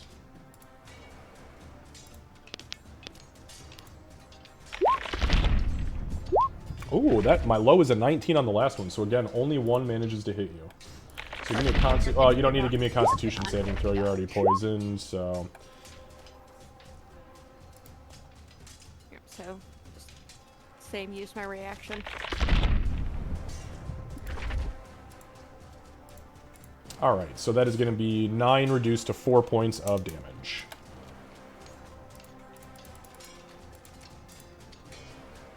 Gartok. Right. So seeing as he bit me, I, Lucy, really want to return the favor and bite him back, but I'm not gonna. I'm gonna bonus action, use my last level 1 spell slot, and cast Hunter's Mark on the dragon. Okay. Because Sybil is out of range and the other spell is Touch.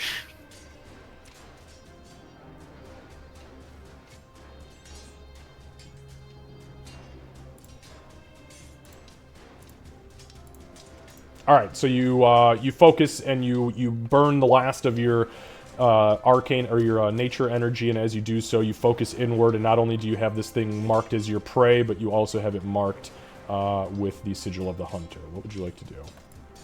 I will then smack it twice with my cool dragon sword. Excellent.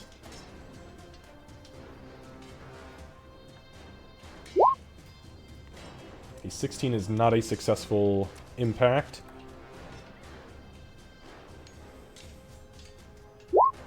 A 24, however, is a successful impact.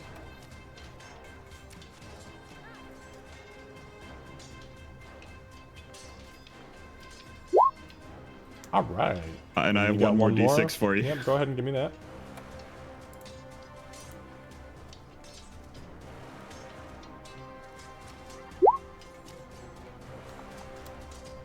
All right, for 12 points of damage. Again, you're working this wing. It is looking beat up, but still got a lot of unlife left in it.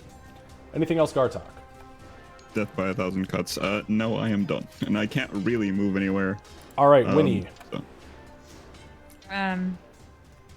Well, in an effort not to move close to it, but to also do something, I'm going to try to attack this little mofo. Okay. With Primal Savagery. All right. That is a 17 to hit. 17 does hit. That is for 14 points of magical acid damage. So as you round the corner by Ulrich, your claws grow, almost as long as nasty hag claws, and you grab this thing up off the ground, poking it. And as you lift it up, the acid begins to pour into it, and its body just splits into 4 pieces like a loaf of bread that got dipped in water. And it spills out onto the ground, and you see an entire snake corpse coils up on itself, and the head kind of lazily flops back over. As it is kind of deteriorating, you see that it actually crawls out of where its heart should have been.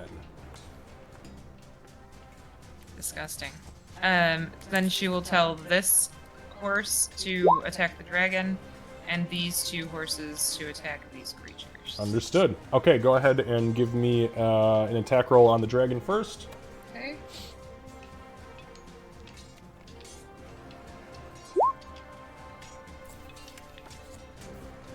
Okay, 21 does hit.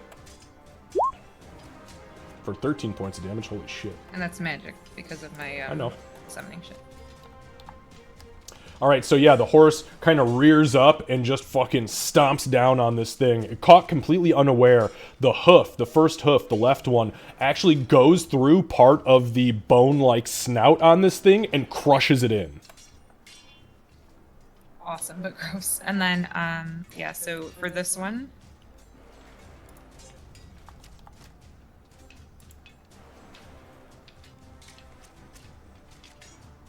Okay, 23 does hit one of the little creepy fucking things. And although it brings it very close to the point of death, it does not successfully put it out of its misery, but it has collapsed in about 40% of its body. okay. And then this It's one, like hanging onto the edge of the tub, like screeching as the snake desperately comes out of its mouth trying to bite its Sybil. and then this one attacking this one. Okay. 18 does hit. 13. And this horse rears up, and as it comes down, full weight of the hooves hit it, and it just splats. It's pretty gross. It's pretty gross. This is like playing whack-a-mole with pygmies. And that's, I think I've used all of my economy, so I think. Alright. Let me go ahead and roll a d6 for Drago Boy here. Uh-oh.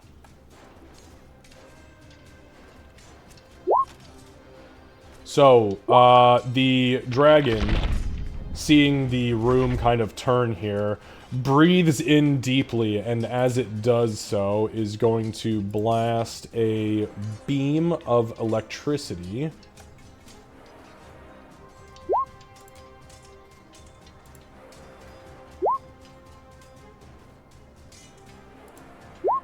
In that direction, I need Winnie, one of Winnie's horses, and Ulrich to make dexterity saving throws, please.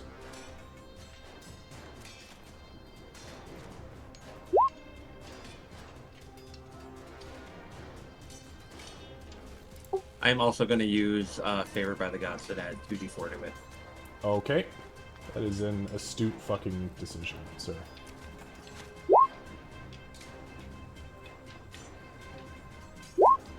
Ho, bringing Ulrich to a dirty 20, which is exactly what you needed to save. Winnie, unfortunately, does not save, and neither does the warhorse. So, Ulrich. Okay, so the total point of damage for those who failed is 61. So Winnie drops, as well as the horse. Actually, all of the horses are going to drop. Huh? Winnie's okay. She's ahead of 80. Oh, is it? You know what? I was reading the wrong bar. Okay, so Winnie, well, we'll see though. Give me a concentration check versus DC 30. And I get advantage on that. Mm-hmm.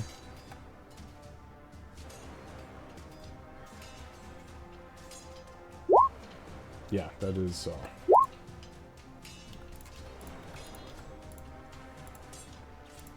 So the war horses vanish. Ulrich, you only take 30 points of lightning damage, and Winnie, you take 61. Just so I can't update the transcendent ones, I've been updating the other one. Oh, what the fuck? You can't update it? I gave you control of it. didn't let me do it now. I can. So I was gonna say that's weird because yeah, you've got control of it for sure. Okay. Okay, so that is all it can do on its turn when it does that. So it will end its turn, and as it ends its turn, it is going to begin by starting with a legendary action, which it's going to burn 2 of its 3 actions to do another wing attack. So I need Gartok and Bloodmane again to make dexterity saving throws as its wings go up and then slam down violently. 15 is a failure, as is a 13. So it's not that much. You are both knocked prone, and you each take 12 points of damage. Well, Gartok, you take 12. Bloodmane, you take 6. And it can also move up to half of its movement speed as flight, so it takes off, goes 5, 10, 15, 20, 25. And as it lands, it not only lands here... I'm going to put this here so we can see where what spaces it's taking up. As it lands there, it crushes one of the small... snake-tongued things under the weight of its actual land because it was in that square, so it completely crushes it as it lands. And that is it for its legendary action. Ulrich. Well, okay then. Ow. I am going to...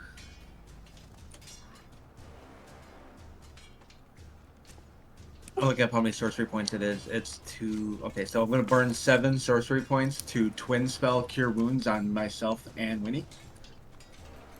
5th level Cure Wounds, I should say. You are out of 5th level spell slots. I only cast 1.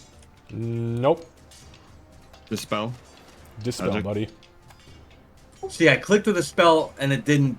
Yeah, it See, this is why I have to track your shit. It doesn't automatically mark it off. Yeah, I clicked cast on it even, and I don't know why it didn't do it. But that's my bad. I apologize. So then it'll be a 4th level. So it'll only be 6. 6 sorcery slots, or sorcery points? Okay. Yep. Alright, so you burn the sorcery points as your, I believe it's a bonus action, and then you, as you begin to twist and invocate your spell, you reach out to Winnie, and you touch her, touch yourself, and you can go ahead and roll some healing for me. Holy shit. Alright, so you are each healed 20 hit... Man, that's fucking fantastic. Plus another 6 from the Transcendent. Correct, yep. So 26 hit points is what you are each healed. I had that affecting you, right, Ulrich? Or does it only affect others that you heal? I think it says anytime you cast a healing spell to heal. Okay. Yeah. I just want to make sure. Okay, so bonus action and action have been used. Anything else? Nope. Okay. Go ahead and give me another wisdom saving throw. I've actually forgotten to have you guys roll these. So you give me 1. Actually, just give me 2. Because you've had 2 turns since you've had the fear. Both of us? Yeah, both of you. Okay, so... Yeah, you are... Give me 1 second, Lucy. Give me 1 second. Let me finish this stuff. So you are no longer... Winnie, you are still feared. And Ulrich, where the fuck is your fear token? There it is. Okay, so you are not only no longer feared, but you are immune to its fear for the next 24 hours. Okay, yes, Lucia. I'm concentrating on Hunter's Mark, and you hit me for 12. Okay. You just con save. Yep, go ahead and give me con save. Your DC is 10. Ooh, that's not good. Come on. You were concentrating on Hunter's Mark. But you still have it marked as prey, so... Alright, so, Ulrich, that's your turn. Back to the top, where the creature is going to burn its final legendary action before Bloodmane takes his turn, and it is going to attempt to tail attack. Well, honestly, it's probably going to tail attack. Nah, you know what? It's going to tail attack Gartok, because Gartok's prone.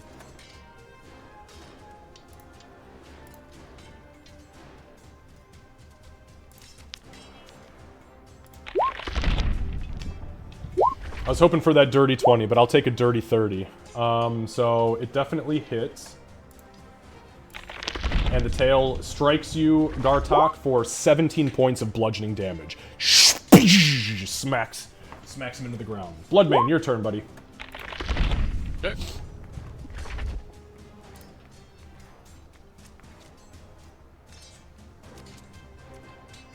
I am going to attack.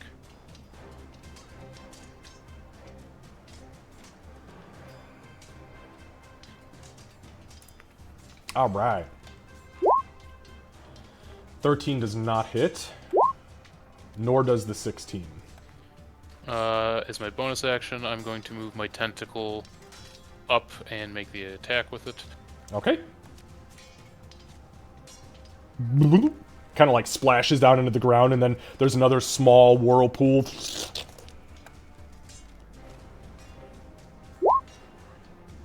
An 18 also does not hit. Alright, that's it for me. All right. Sybil. Second row, same as the first. I'm going to dodge because I am poisoned and surrounded. Yep. All right. Okay. Sybil, your turn ends, and then they are going to take their attack. So I've only got 4 alive because the dragon just crushed one. And let's do this. 1, 2, 3, 4, 5, 6, 7. Alright, so the first one, the low with your dodge is an 8, it misses. Second, the low is a 6, it misses. Third low is a 10, lucky for you because I also rolled a nat 20 on that one. And the fourth attack is a nat 1. So again, Sybil, not doing much, but not being hit. And that's awesome because that means that your healers don't have to do so much bullshit work. Okay, so with that being said, their turns are all done as they lash out at you. That is literally their entire turn. Gartok, you find yourself prone and being smacked by a giant undead dragon tail. Indeed, it hurts very bad. I'm gonna get up using half my movement. And will then... Yeah, I'll use Fighting Spirit once again to give myself temporary HP as a bonus action. And gain advantage on all my attack rolls. Perfect. Alright, as you do so, you feel yourself get pumped up again, and you're back in business. I will then swing at him twice. Oof. Okay, the 26 is a hit, and the 27 is a hit. Let's see if we get a crit. Nope, but hey, you do hit it twice. Go ahead and lay some Dermerge on me.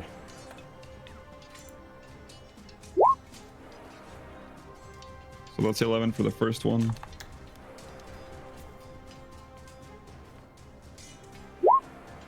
And 9 for the second. God damn, that's not bad. 20 points of damage. Okay, so yeah, you slice at it twice, and as you do so, you from where the horse had hit it in the mouth, you now manage to dislodge the other side of the jaw hinge, and its entire lower mandible falls on the ground and shatters into about 15 pieces. Dragon teeth scatter everywhere and begin to immediately turn to dust as soon as it's disconnected from its body.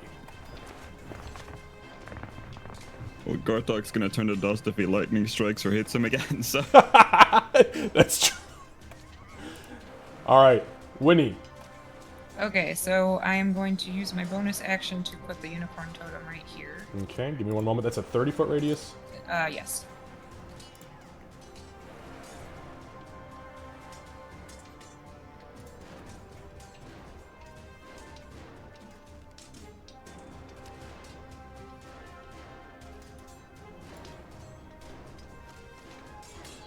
That'll work.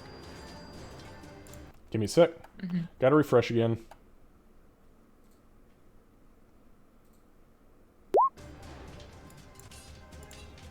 I don't think you have a choice this time, Kat. There you go.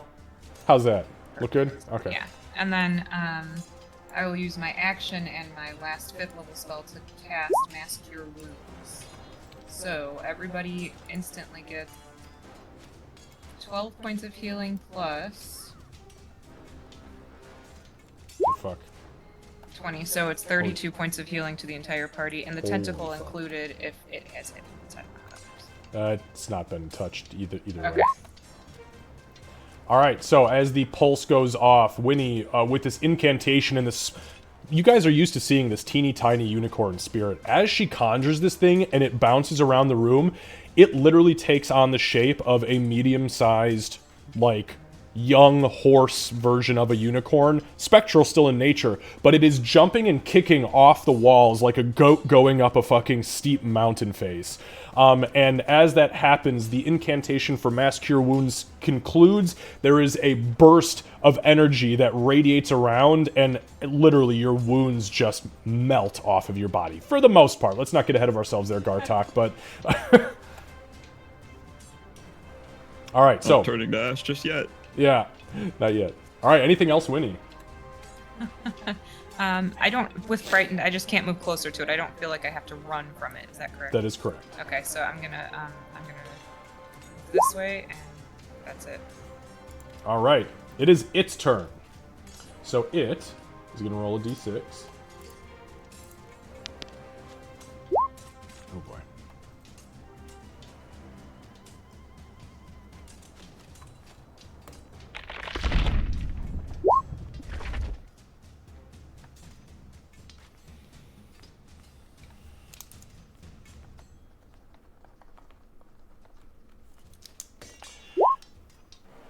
Alright, it is not going to, it's not going to do what it was going to do with the breath quite yet. Instead, it is going to begin a series of attacks.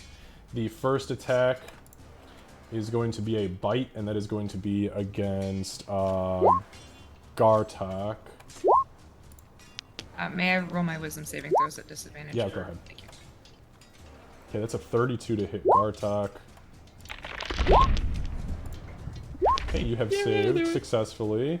Gartok, you take an even 20 points of damage from the bite. That includes 8 points of lightning damage. Winnie, you are no longer frightened, and you are immune to its fear for 24 hours. It is then, after it bites you, it turns, and it is going to claw Winnie twice.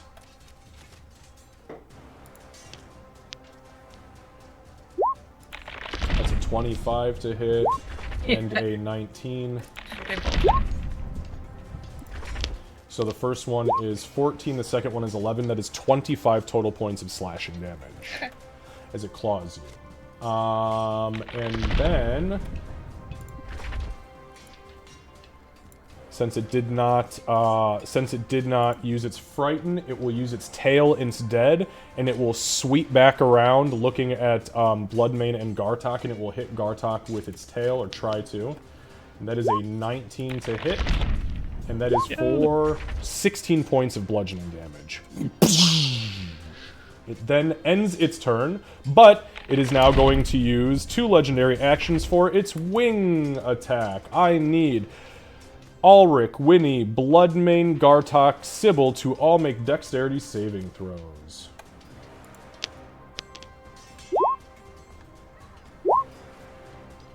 And I get mine with advantage because of dodging.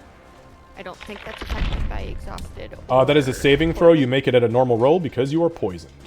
Yeah, exhaustion is just for checks. Or for ability. Yeah, but you're poisoned, so you make everything a disadvantage, so it just evens out.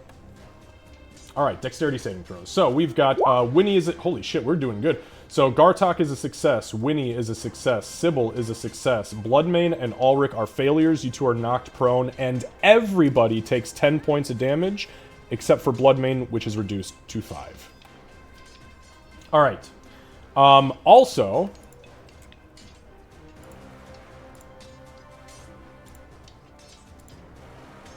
I'm sorry, how much damage did you say that was? 10. Thank you. The wing attack also damages all of the remaining little undead creatures because it was still within that 10-foot little bubble. One of them flies into the wall and just explodes when it hits the wall. The other 3 look pretty severely damaged but are not killed. Did evasion affect that? No. Okay.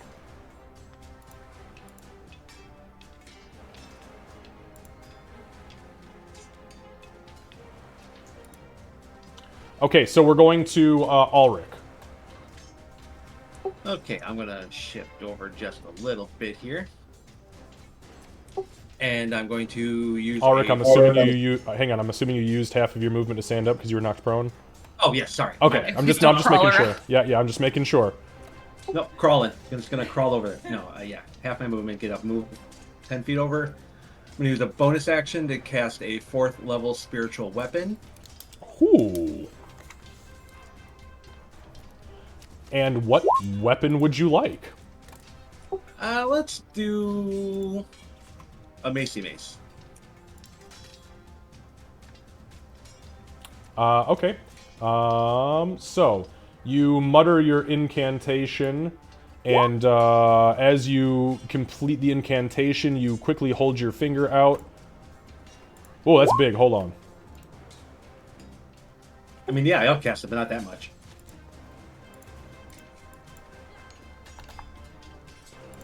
All right, where would you like it? That's perfect. All right, excellent.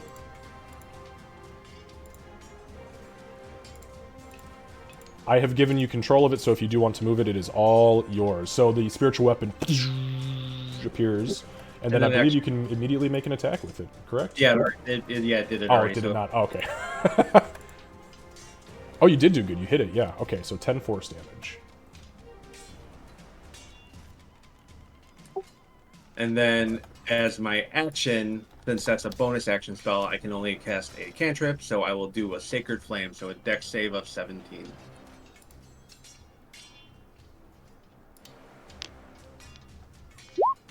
Oof. Okay, so it rolled a 14, but it is going to use a legendary resistance to automatically succeed. Sure, I'll burn one of those on a cantrip, not a problem.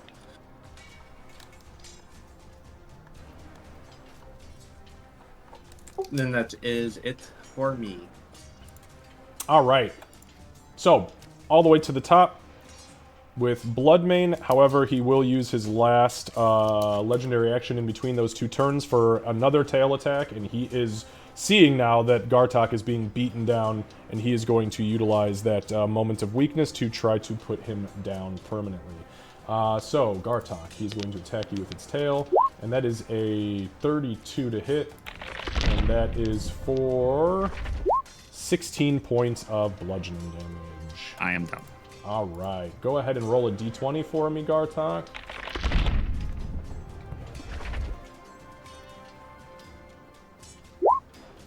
(15). You have sustained severe bruising. There is severe bruising over an extensive portion of your body. Anytime you suffer bludgeoning or force damage, you suffer an additional point of bludgeoning or force damage. Full stop. Any magical healing will heal it, or it will go away in 2 weeks. All right. Okay, Bloodmane. And you guys see the tail hits Gartok, and Gartok drops to the ground. I'm gonna stand Okay. and start swinging. All right.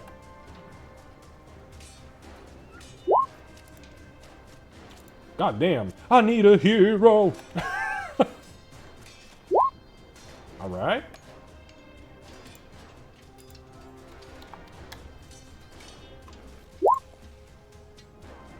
Okay, so the 15 does not hit, but the 28, as you slice up at it, you see this vein, this weird, like, blue vein in its neck that's been pulsing up towards its eyes. You slit that thing completely, and it begins to sputter with sparks and electricity. It is now beyond bloodied. Alright. EJ's gonna make his attack. It's canon now.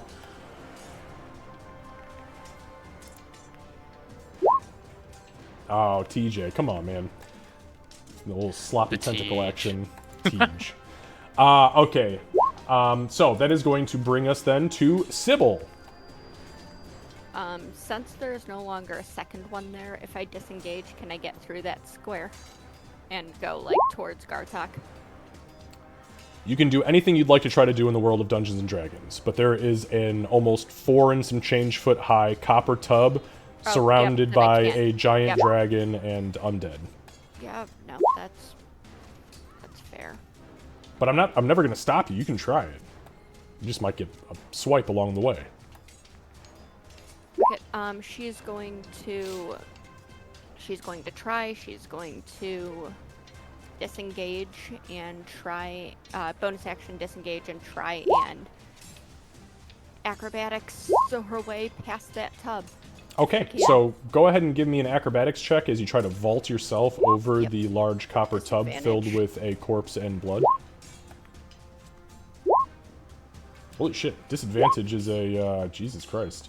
I have reliable talent, and this is my one thing. I was gonna say, how in the fuck did you roll? You have a plus 12 to I your have a plus acrobatics. 12. This is Good God. circus girl. Good God.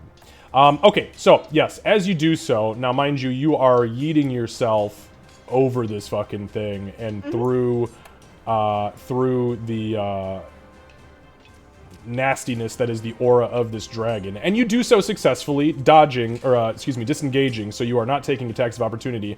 However, you have utilized your action in order to do this maneuver, but you have not taken any attacks, and you did not touch the crimson liquid. Okay, so that's 15, so then I'm going to get myself a little further back then. Understood. I can try and do more things later. Okay. So she does her flippy flip and darts out away, and that's where she's at. All right, perfect. So, these little fucks.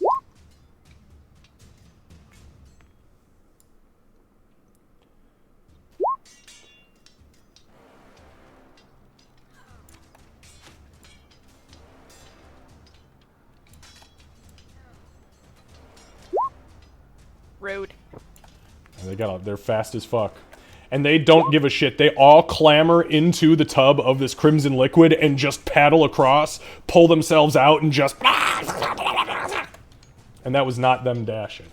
So, now they are going to attack you. No disadvantage for once.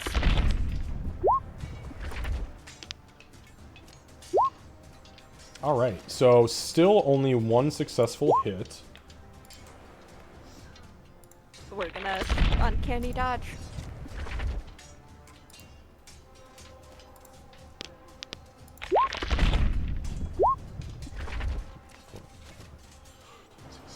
So it is, it's going to be 7 reduced to 3 points of damage total.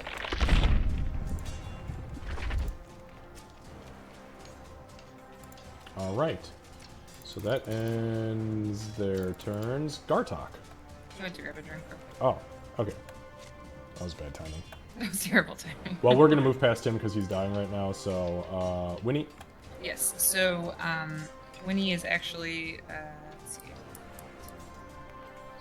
She's going to cast Healing Word on Gartok at 4th level. Okay. 4th level. Yep. Alrighty. So you, whisper your incantation. Get up! And Gartok takes... So he'll get a total of 21 points of healing, and everybody gets 12. Okay, so everybody takes 12 points of healing from the unicorn spirit that is happily dancing around the room, and Gartok is very much... What'd you say it was? It was 21 points for him. Total. Perfect. So his eyes flicker open. And then I'm going to use Thorn Whip on this fucker right here to try to help Sybil out. And what's the range on that? It's 30 feet. 30, perfect. Okay, go ahead and give me an attack roll. The 13, or the 12 does not hit. Okay. And that is going to be all that I'm doing because I'm not taking an attack of opportunity for that fucking dragon. All right. So as the thorn whip kind of retracts back into your head, this entity.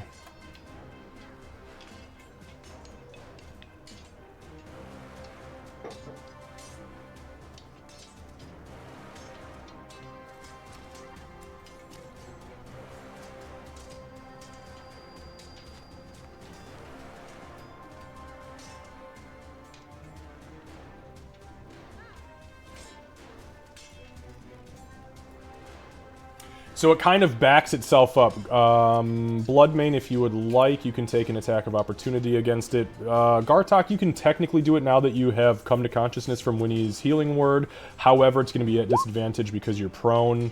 And that's that. Do I get one as well? Because it was here. Yeah, you would technically.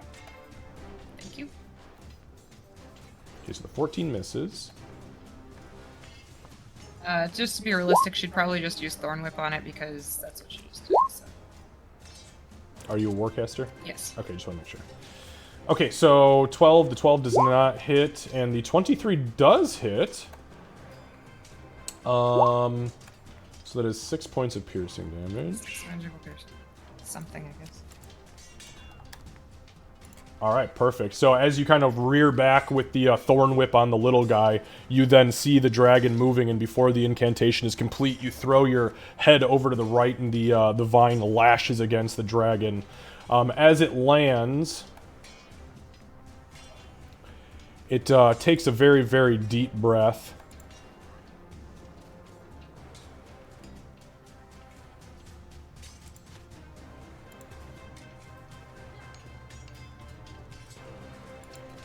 And it is going to blast a beam of lightning upwards. I need Bloodmane, Gartok, and Sybil to all make dexterity saving throws. And all three of these, even if they save it, with the 3 hit points they all three have left right now, there's absolutely no way they can save based on the number of dice I have to roll. So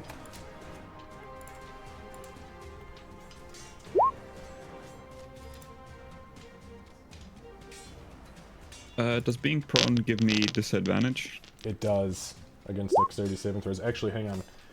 I believe you just fail.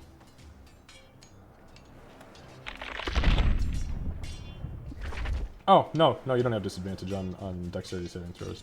You have disadvantage on attack rolls. That's it. Alright, cool. So, let me back this up here for just one moment. So, Bloodmane, that is a failure. Gartok, that is a success. And Sybil, that is a success. So, Sybil, your evasion will proc, making your total damage 0 as you lie completely flat on the ground and let the 3 undead that are surrounding you catch 100% of the actual lightning blast. And you just watch them. They seize up, and then all 3 of them, they just explode all over you, pretty much turning to dust immediately. Bloodmane. I would like to use Stone's Endurance, just a heads up. Okay, go ahead and roll Stone's Endurance for me. It's 56 points of damage. So Gartok reduced to half is 25, 26, 20. That's 28 points of damage to you. I am down. Okay. And Bloodmane, you reduce it to 52 points of lightning damage. Alright, so Gartok, roll a d20 for me, please, sir.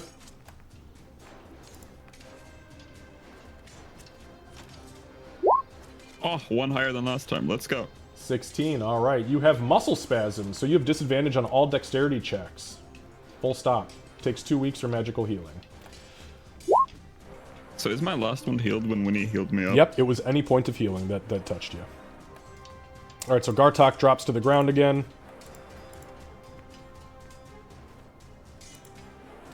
That was all it can do on its turn. It is going to end its turn.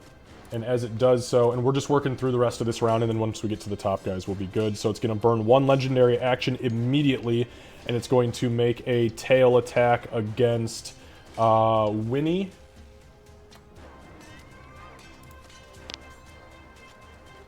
And that is for 18? 18, and your damage total is 13 bludgeoning. Ulrich. I'm going to burn 1 sorcery point for distance spell to add a 30-foot range on Cure Wounds and cast a 3rd level Cure Wounds on Garth. Okay, beautiful.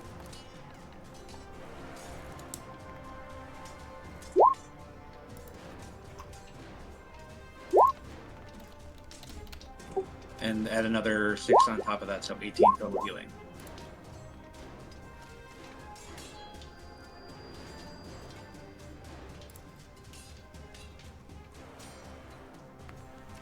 And then the mace will take an attack. Okay, go ahead and give me an attack for the spiritual weapon. Holy shit, wow. Man, fucking spiritual weapon doing some dirty work. Alright, yeah, that's definitely a hit. and it is officially under 100 hit points. It is not looking good. It is actually wavering quite a bit at this point compared to where it started. So, beautiful. Ulrich, anything else? Nope, that'll be it. All right, so your turn ends. It is going to utilize one more of its legendary actions at this point, and it is going to, oh, fuck. It's gonna, actually, you know what? It's gonna burn both of its legendary actions for its wing attack. So I need Ulrich, Winnie, Bloodmane, and Gartok to all, because you're within 10 feet of it, to all make dexterity saving throws, please.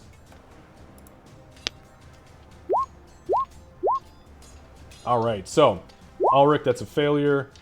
Gartok, that's a success. Winnie, that's a failure. Bloodmane, that is a success. So, those who succeeded are still upright. Those who did not are now prone. So, give me 1 sec. We're going to just mark your prone, so I know who is prone when we start this thing back up. So that was Winnie and Ulrich. Alright. And then everybody takes 12 points of bludgeoning damage from the wings. Bloodmane, that's reduced to 6 for you. Sorry, can you say that number again, please? 12. Thank you. Is it reduced for Gartok as well since he passed? No. This Okay. wing attack damage, the only thing that you get if you save is no prone. Not falling. Yep. So Okay. it then is going to move half of its speed since that is a bonus to it. So 5, 10, 15, 20, 25, 30.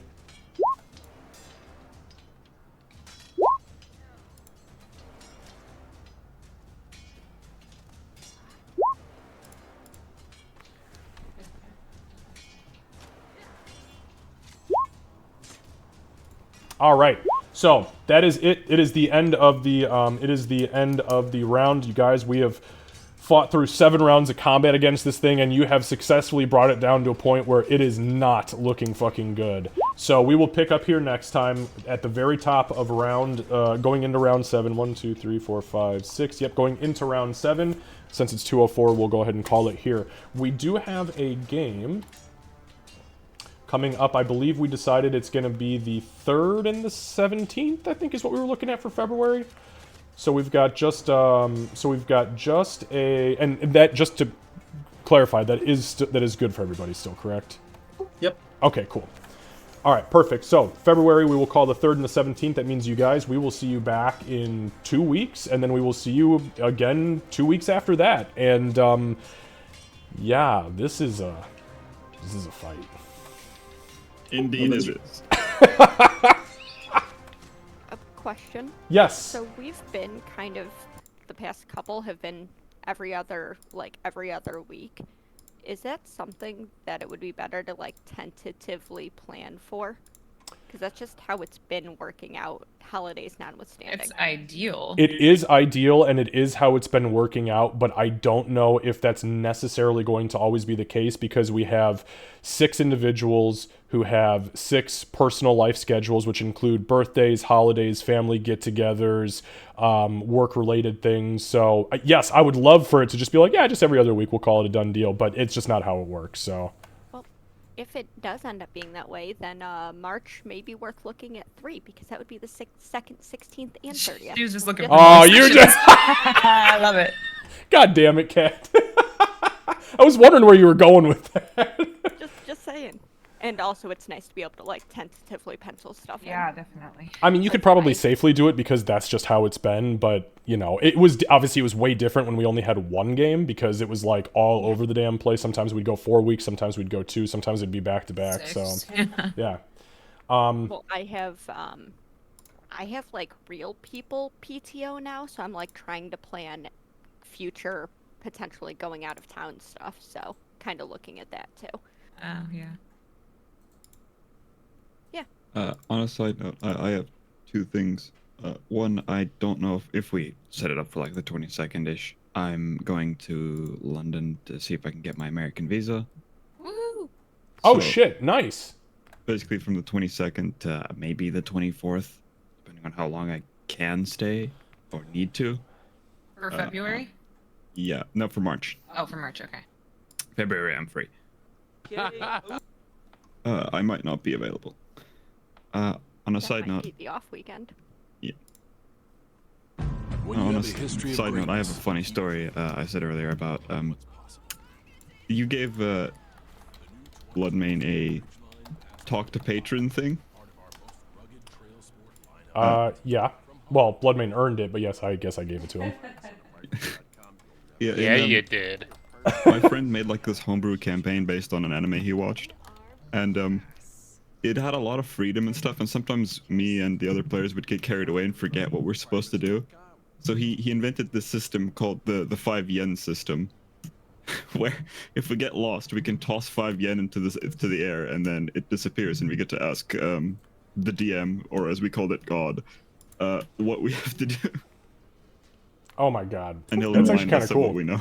That's, yeah. I'm excited for Bloodmane to use it for the first time because I was like, man, this is too cool of a thing not to have. And I know he tries to commune a lot, so I was like, fuck it. He's trying to That was commune. just a fun system that we had. Oh damn it! I didn't. My mic didn't come through. Sorry. I was actually talking, but I was just saying that yeah, I'm excited for Bloodmane to get to actually use that for the first time because with him always wanting to commune, which is a great fucking thing to do for somebody who has somebody to actually commune with, like cool thing to work towards and then succeed at. Yeah. It's not easy either. I think it's badass. Fuck yeah. It's gonna be so cool. And now to just get like actual answers, like, oh damn it, you did learn how to use that. Okay, I'll answer your questions. Okay, guys, we're gonna go ahead and log off. We got to get the kiddos up, and we got a bunch of errands we got to go run this afternoon. So we will see you if anybody is hanging out tonight. We'll see you tonight for normal stream, and then if not, maybe we'll see you guys tomorrow for Nerdy Knots D&D campaign. Thanks for hanging out. Have a good one, guys. All See you right, guys. bye. Take it easy. Off to Power World I go. Same. It's gonna be fun. Kill, Pokemon, man. I accidentally caught a person.